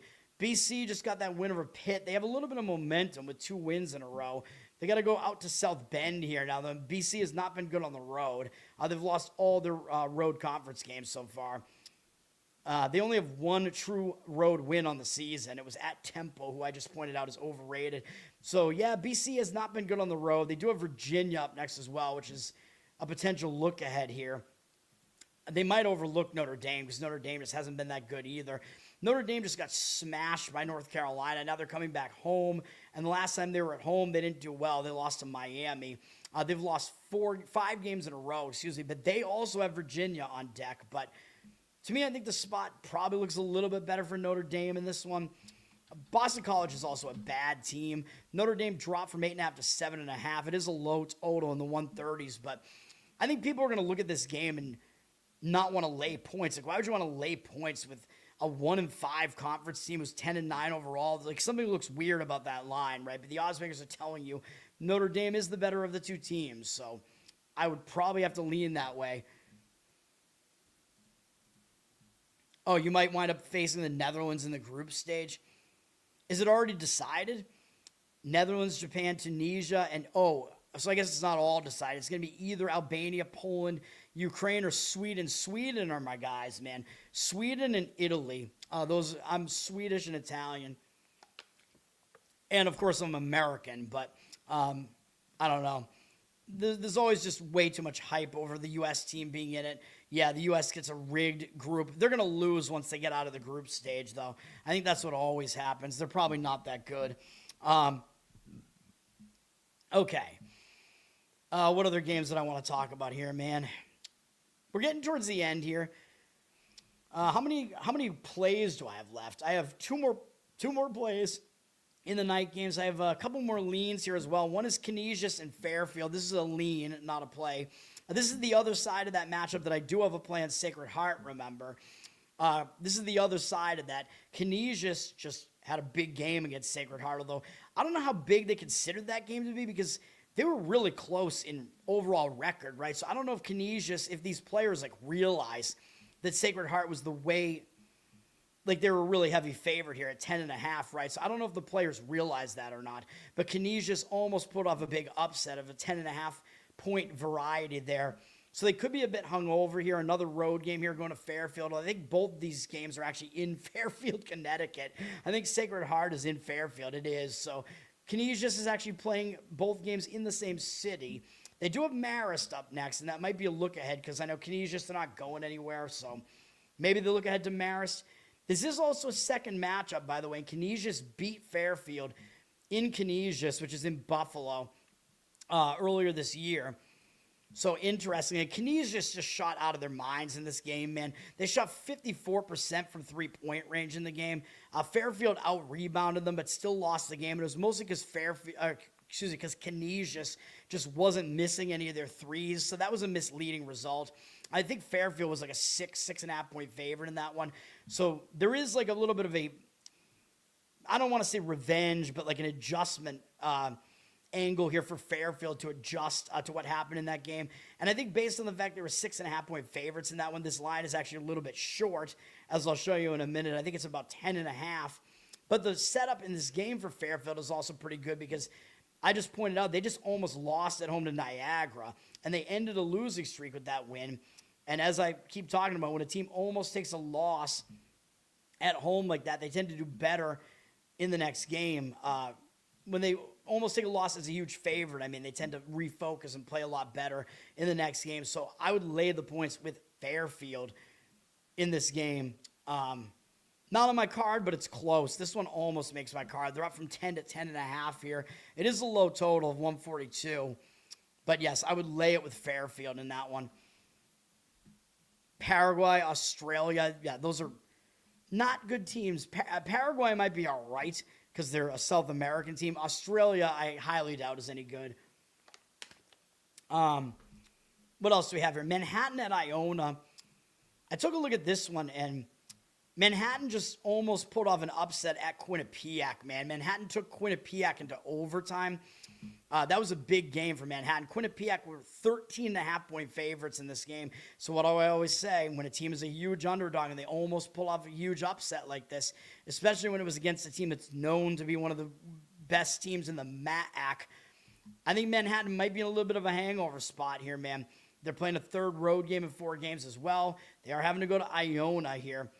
Now, maybe they don't overlook Iona because Iona is still a decent team in the conference, but the main reason why I don't want to play Iona here is that Iona just got us a good win against Merrimack, man. That was a big win, beating one of the top teams in the conference, at least record-wise, and dealing them one of their first losses in conference play in a tough game. So I'm going to stay away from it, but I like Iona in that one. I would have to fade Manhattan if I was going to do it, and the line's 8.5, so the odds makers are still telling you there is a pretty sizable gap between these two teams and that Iona is the better of these two teams. Although this is a little bit of a rivalry. Manhattan, I believe, plays in Manhattan, I think. Although sometimes those names are misleading. Not Manhattan, Kansas. Manhattan, the borough of New York. But Iona's like just outside of New York City, I think. So there is a little bit of a rivalry between those two teams. They don't want you to make money. In what way? Next up is one of my plays here. We're going to do this. We're going to play on Fresno State plus the 3.5 here against Grand Canyon. It's time to fade Grand Canyon here, man. There are a lot of things that I like about this one. First of all, the fact that it's only 3.5, it looks almost too easy to lay the points with Grand Canyon now, right? Because they have a way prettier record at 12-6. They're 5-2 in conference. Fresno's 9-10, 3-5 in the conference. So why would we want to do this, right? Well, first of all, I mean, obviously this is going to be about the spot once I get down to it, but Grand Canyon's 82nd according to KenPom's rankings. They're in the mid-tier of his luck index. They're a mid-tempo team. Okay, they're really good defensively, 30th in defense. Their offense kind of lacks at 157th. Okay, we kind of know who Grand Canyon is. Fresno is not horrible at 132 in KenPom's rankings, and they're very unlucky at 306 in KenPom's luck index, and they face the 98th strength of schedule. So they face a difficult schedule so far. They play a mid-tempo just like Grand Canyon does, so there's going to be no tempo concern here. But KenPom is telling you Fresno has underperformed. The fact that they're one of the 60 unluckiest teams in the country, and they're defensively, they're almost as good as Grand Canyon. They're bad offensively. Both teams are better defensively than offensively, and I know Fresno might struggle a little bit on the offensive end here, but this is probably going to be a defensive battle. Fresno is 66th in defense, according to KenPom. So we got what might be a pretty good defensive matchup here, which makes sense to take the points for that reason. Pretty low total in the low 140s, so expected to be that. But this is about the spot, man. And look what Grand Canyon just did. They have announced themselves in the Mountain West, man. They beat Boise on the road, which was pretty good. But then look at what they did in their last two games. They beat Utah State, who had not lost in conference yet and was really, really good. And I think somewhere around 34th or 35th in KenPom's rankings. Huge win for Grand Canyon there.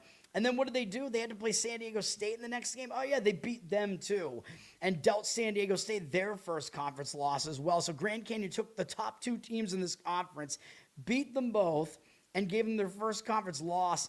I think this is a major hangover spot, and I think it might be a sandwich spot as well because they play Nevada next, and then they play Boise again. Boise's still known to be one of the better teams in the conference, but Nevada is the fourth team in the conference standings right now, and the only other team besides New Mexico that's above Grand Canyon in the standings, and the only one of those teams they haven't played yet. So I think it's a sandwich spot as well. Horrible spot that Grand Canyon is in here, man. And now, as far as Grand Canyon, if you look at what they've done so far, yeah, they did have that win at Boise, although Boise was really struggling for some reason. I think Boise was actually kind of in a bad spot. Yes, they were, because remember, I gave out Grand Canyon as a play in that game, so we can explain what happened in that game, because Boise, where is it? Boise had just beaten San Diego State on the road in double overtime or something, triple overtime. My mistake. So they were coming off that monster game. They lost, in triple OT, and they had Utah State on deck. That was a major sandwich spot. The Grand Canyon caught Boise in there, so they caught Boise at a perfect time to beat them. So we had that as a win on the show. And since then, Grand Canyon has only played one more road conference game, and they lost to New Mexico. They did win at Wyoming earlier, so yeah, they're 2-1 on the road in conference play, but Wyoming's not that good. Those two huge wins for Grand Canyon both came at home. By the way, the Mountain West is the most home-oriented conference, I believe. Or no, they have been over the last few years. I mean, they've been one of the most home-oriented conferences. I apologize. I'm thinking of the West Coast Conference now. I'm going to get to that in a minute. The West Coast Conference has been the best home conference this year, where there's the biggest home-road dichotomy in that conference this year. I think some of it has to do with a lot of those teams being unfamiliar with each other, though. But that's what we have going on here, too, with Grand Canyon. Now Grand Canyon is on the other end of this, where they have to go to an unfamiliar environment. They have to go to Fresno. Fresno did just lose to New Mexico. It was a decent performance from them. They covered for us against New Mexico, so we got a win on that one with Fresno. But the game was never close as far as Fresno never had a chance to win the game. They actually, luckily for us, they made a run at the end of the game to cover and got it cosmetic there at the end. They were still actually covering before that, but they made it look a little bit better than that. Now they're back at home, and they've been better in the conference at home, man. If you look at what Fresno has done at home so far, they lost by 9 at home to Utah State. They lost by 1 at home to Nevada, and they beat Colorado State by 10, beat Wyoming by 3. Not impressive, really, but still, they've been better at home than on the road. Now they get Grand Canyon. It's an unfamiliar environment for Grand Canyon, a horrible spot for Grand Canyon. So, yeah, all that being said, we're taking the points with Fresno in that game. I like that one. I mean, I like all the ones I'm giving out, but yes. Olympic hockey? No way. I'm not going to pay attention to it. Absolutely not. I have way too much on my plate. I'm not going to do Olympics. Arizona's a big basketball state. Yes. Well, Arizona State is way down, but yeah, the Arizona Wildcats are good. Grand Canyon is pretty good. I'm not doing anything with the Olympics. Absolutely not. Dude, I can't stand the Olympics. It's just like all it is like a pride fest, basically. You saw what the Summer Olympics looked like in France when it happened. Where are the Winter Olympics this time? Wait, are they in the U.S.? Or they're in Canada? I don't know. Where is it? I don't even know where they're located. No idea. No, I'm not a commie. Dude, if anything, dude, the Olympic Committee is communist. It's communist to give them any viewership at all. Again, you saw what the Summer Olympics looked like in France. Well, I guess because it's in Italy with what's-her-face there, Maloney, maybe it'll be sort of a fake conservative. I don't know. It'll be some Zionist like bullshit probably. No, I'm not watching that crap. The Summer Olympics was totally demonic, man. I can't tell you how much I can't stand the Olympics.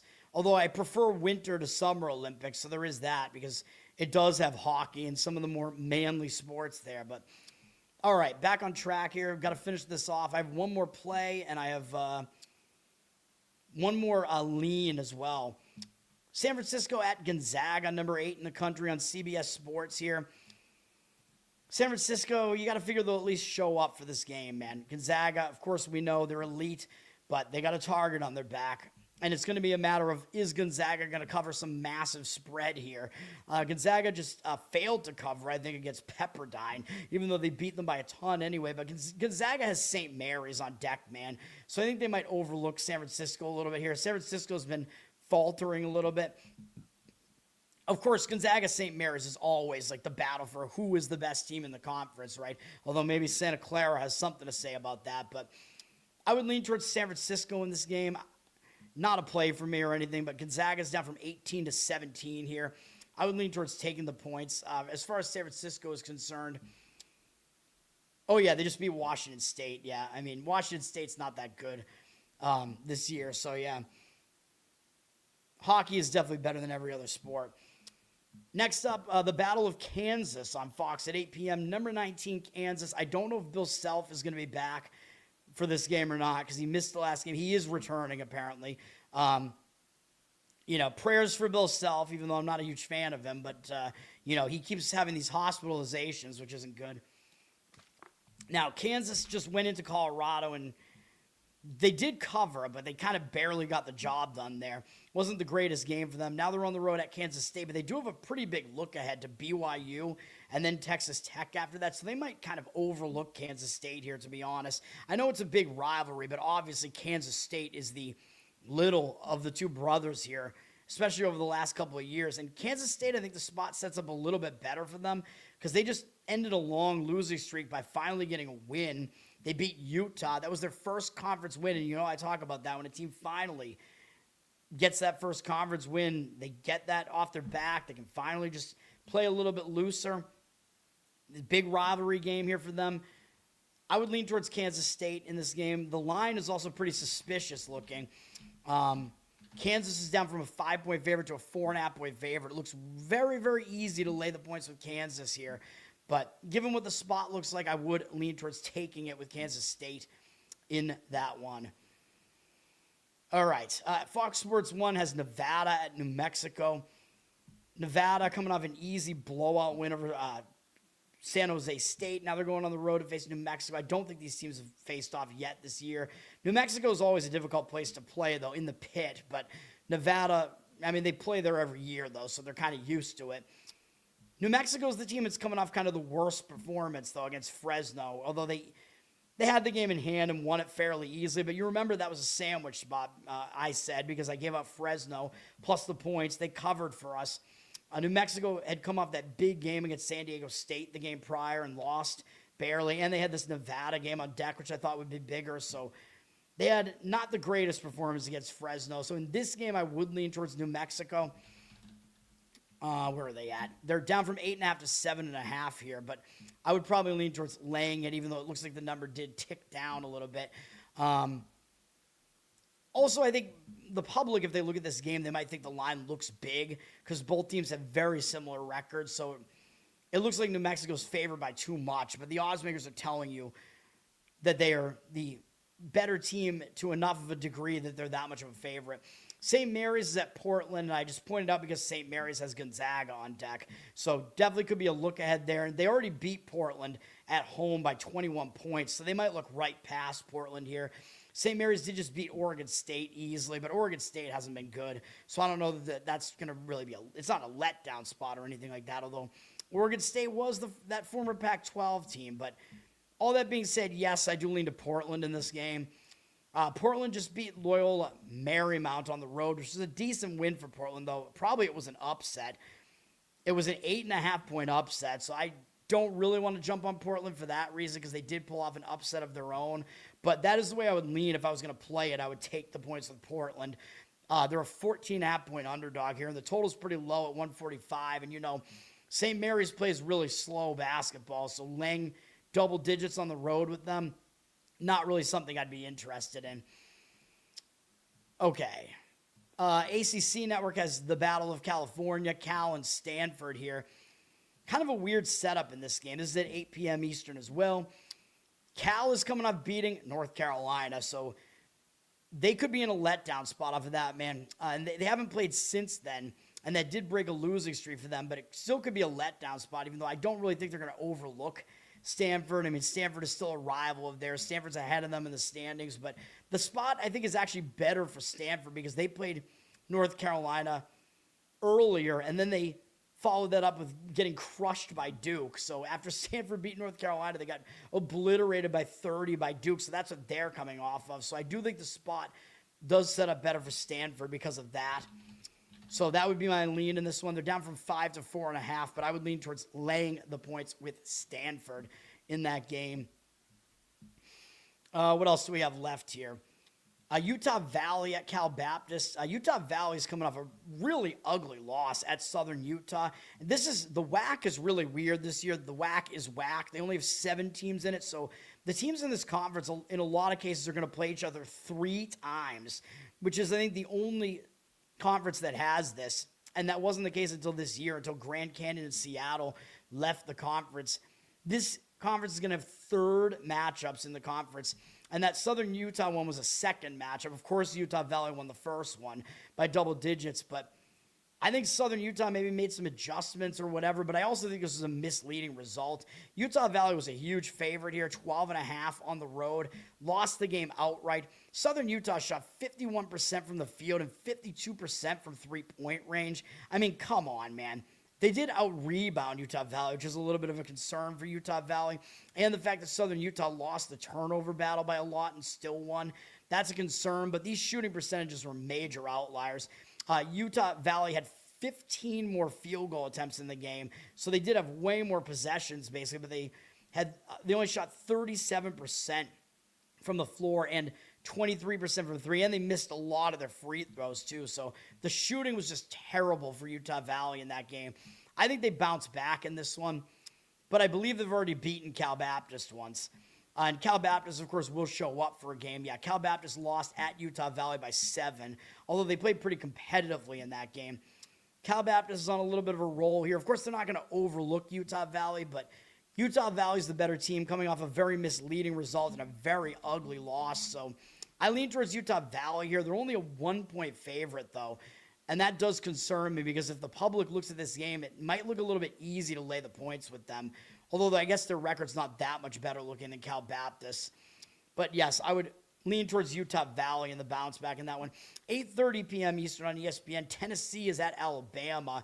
Number 17, Alabama. And I think the rankings makers have this a little bit off. Ken Baum has Alabama actually close at 18th, but he has Tennessee in the top 25 at 23rd. So he does not have these teams separated by much. Now, I believe that it is the case that Tennessee has won 4 games in a row against Alabama, I believe is the case. So Tennessee has kind of had their number for whatever reason, and that reason might be because they're the better defense. I mean, this is one of those matchups where it's offense versus defense, man. Alabama is a very good offense. They're not a very good defense. Tennessee is a very good defense, and they're a not-so-good offense. So it's like, which one of these is going to win out? And Tennessee plays slow, and Alabama plays fast. So it's that typical type of matchup. It's been that way for a while with these two teams.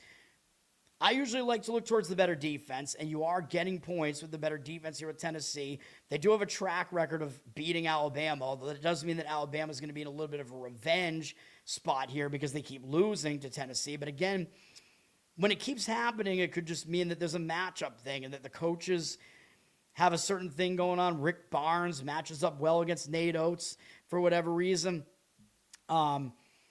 Now, Alabama should be able to control the tempo, you would think here, because it's at home for them, and usually the home team could do that, but it is easier to slow it down than to speed the game up, so maybe Tennessee will be able to do that. The total is high at 168, which kind of tells you the odds makers are kind of thinking Alabama will control the pace here. Alabama's up from a 3.5-point favorite to a 5-point favorite. Now, I do think that the side and total are correlated in this game, because, again, it's the way the styles match up here. I think Tennessee is correlated to an under in this game, and Alabama is correlated to an over in this game. Tennessee is coming off an ugly loss at home to Kentucky. Tennessee was a favorite in that game, and they lost, so I think they will be focused in this game. Now, I don't think Alabama is going to overlook Tennessee, of course, because, as I pointed out, Tennessee keeps beating them, and Alabama just had kind of a lackluster game where they only got by Oklahoma by 2 on the road in their last game. So both teams will show up here. But if I was going to play it, I would probably have to take the points with Tennessee, man. I think that they're being a little bit undervalued by the rankings makers here by not ranking them. I like the better defense getting points. Tennessee seems to just have the matchup edge over them recently, so that is my opinion on that one. But it's not a strong opinion, of course. I will talk about Southern Utah at Utah Tech, of course. So Southern Utah, you got to think they're in a letdown spot here because they did just pull off that huge upset win that I just talked about over Utah Valley. Very misleading result where Southern Utah somehow shot out of their minds in the game. Now, they might not overlook Utah Tech here, though, because Utah Tech beat them by 14 the last time they were here. Both of those were at Utah Tech, actually. So maybe there will be some adjustments that Southern Utah makes, but I think the main part of the handicap is this is going to be a letdown spot for them. And they have not been good on the road. They've lost every road conference game, and the only one that was close was against Cal Baptist, although that was only 3 conference games, I think. But 0-3 on the road. Utah Tech is laying a bundle of points here. They're laying about a touchdown, a basketball touchdown here. And the public might not like that because, again, if they look at this game, a team below 500 laying 6.5, 7 points doesn't look that tempting. Utah Tech did just lose at Cal Baptist, which is not a great performance from them. I think Cal Baptist was the favorite, though. Yeah, 8.5. So Utah Tech almost covered in that game. But, again, if I was going to play it, I would lay the points with Utah Tech in this one. They're a 7-point favorite, like I said, in this one. I think it's the only way to really see that game, Southern Utah being in a letdown spot. Oh, yeah, I'm on the Percocets, yeah. I'm perked up. Well, those were not the painkillers that I took. It was just your standard, Tylenol and Aleve and stuff. Tylenol, dude, it was the Tylenol. It's making me super autistic. Okay, next up, my final play. I think you guys might like this one. It's another underdog. It's that conference that I was talking about, the West Coast Conference, where the home teams have been winning at the highest rate out of any conference, and we don't need the home team to win here. We need them to cover. We're going to be on San Diego plus 14, and we're going to fade Santa Clara here, even though Santa Clara is announcing themselves, and they're a legit team, but we're getting a lot of points here, man. So obviously that's going to be part of the handicap here. It's 13.5, 14 here, whatever. I know it's a bit of a high total, but I guess beggars can't be choosers here. But the reason we're going to fade Santa Clara here is they just had a huge win over St. Mary's, man. That was a monster win for them. That kind of announced Santa Clara as, hey, we're actually in the mix here in the West Coast Conference. It's not just Gonzaga and St. Mary's this year, man. We're in the mix. Now they're tied with St. Mary's as far as the conference record goes. That was a huge win for Santa Clara. And I did lean that way in the game. I mentioned I liked them in that game, but now I don't like them at San Diego. They play San Francisco next after this, and San Francisco is right behind Santa Clara in the standings, so that's still probably going to be a big game, much bigger than San Diego, who's down in the bottom half of the conference here. Santa Clara already played San Diego and beat them by 28 at Santa Clara, of course. So they might overlook San Diego for that reason too, because they already destroyed them. It wasn't really anything misleading about this. Santa Clara absolutely dominated them on the rebounds and whatever, which, yeah, that does concern me a bit, but I just think this is a spot where you're not going to get a focused Santa Clara team here, man. Very easy to overlook San Diego, and San Diego, they're just coming off beating Washington State. They're back at home, but the thing that I like, so Washington State, I mean, they're not what they once were, of course, okay? San Diego's not going to overlook Santa Clara, already losing to them by a lot once. You know, Santa Clara, obviously, one of the top teams in the conference this year. But beating Washington State, again, is not what it once was, you know. Washington State's not in the Pac-12 anymore. They're not a very good team this year. San Diego was only a 1.5-point underdog in this game. I thought they might have actually been a favorite in this game. And, yeah, I guess it does concern me a little bit that San Diego did shoot really well in the game. 54% from three was pretty big time. But Washington State had way more free throw attempts in the game, so it was massively lopsided foul calling in this game. And San Diego still won the game, so I like that. And San Diego did have more field goal attempts in the game, so they did outplay Washington State possession-wise at the very least, although some of that was the turnover battle being won by San Diego. But the thing that kind of pushes me over the edge here, not just that I think Santa Clara is in a huge letdown spot, but look at San Diego. You know how I said this conference is really good at home?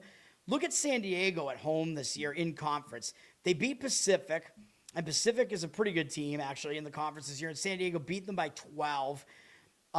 They beat Pepperdine, but Pepperdine's not that good, but they beat them easily by 20. They beat Washington State, like I just said, so 3 wins in the conference. They have 1 loss at home in conference. It was to Gonzaga. They only lost by 6 at home to Gonzaga. So this San Diego team, they can actually play at home, man. And they're not going to be intimidated by this. You know, if they can play to within 6 of Gonzaga at home, they could certainly do this, even though that's not really the only thing you want to look at as far as handicapping, right? But it does seem to be a trend in this conference, and including with San Diego, that they're just much, much better at home, and it's a horrible spot for Santa Clara. So we're taking the points with San Diego in that game. And to finish it off, we got Cincinnati and Arizona State on CBS Sports. Late night degenerate special here, 10 p.m. The late night degenerate special because it's the televised one. Cincinnati is making the Arizona trip. They did just lose at Arizona, and they really fell apart late in that game and just stopped scoring, basically. Although Cincinnati's bad offensively.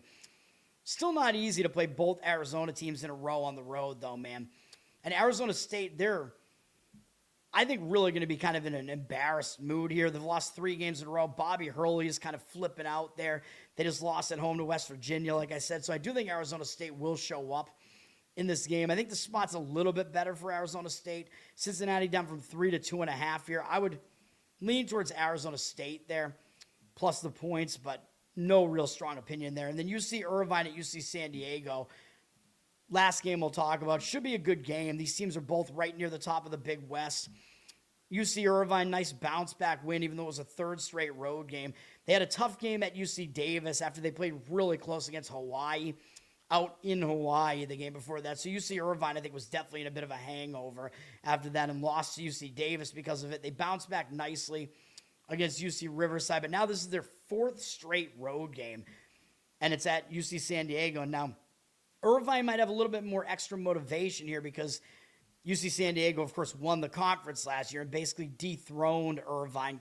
Irvine had won it the previous, not the previous year, but the couple of years prior to that. And I think Long Beach State actually came from out of nowhere and upset UC Irvine to win it 2 years ago. But UC San Diego basically established themselves as the best team in the conference last year and knocked Irvine kind of out of that status. So Irvine might have a little bit more of a chip on their shoulder for this game. But the scheduling spot, I think, favors UC San Diego a little bit because they did just have a bad game on the road at UC Davis, barely got by that game. And the last time they were back at home, they're back at home here. The last time they were at home, they lost to Cal State Northridge. They actually lost their last 2 home games. They lost to Fullerton the game before that, but I think that might have been because they played Hawaii. They beat Hawaii the game before that. That was a big win.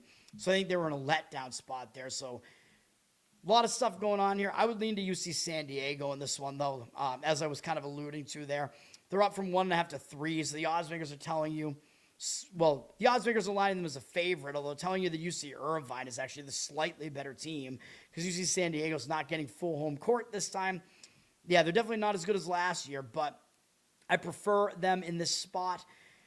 And yeah, the money seems like it's coming in on that side early. And that's it, man. That's going to do it. I thought I was going to keep it at under 2.5 hours. I did not. Once again, all the plays here. Sacred Heart, minus the points. Dayton, minus the points. Richmond, plus the points. Depaul, plus the points. Fresno, plus the points. And San Diego, plus the points. Those are all my plays. Hopefully we get some wins here. We need a bounce back day. Hasn't been that good. Not a good January, man. I think we're a little bit down in January, so we got to bounce back here.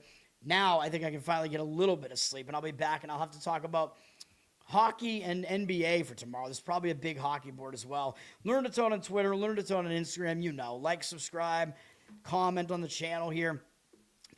We're on audio as well. Give me good reviews over there. Spotify, Apple. Listen over there as well. That helps me out. Covered in Uke is my Uke channel on YouTube. Patreon.com/LearnToToad, and you can get some bonus stuff. I did just do that cover for Harry Balls, I think is the guy's name. I gave him one of my covers there that he requested.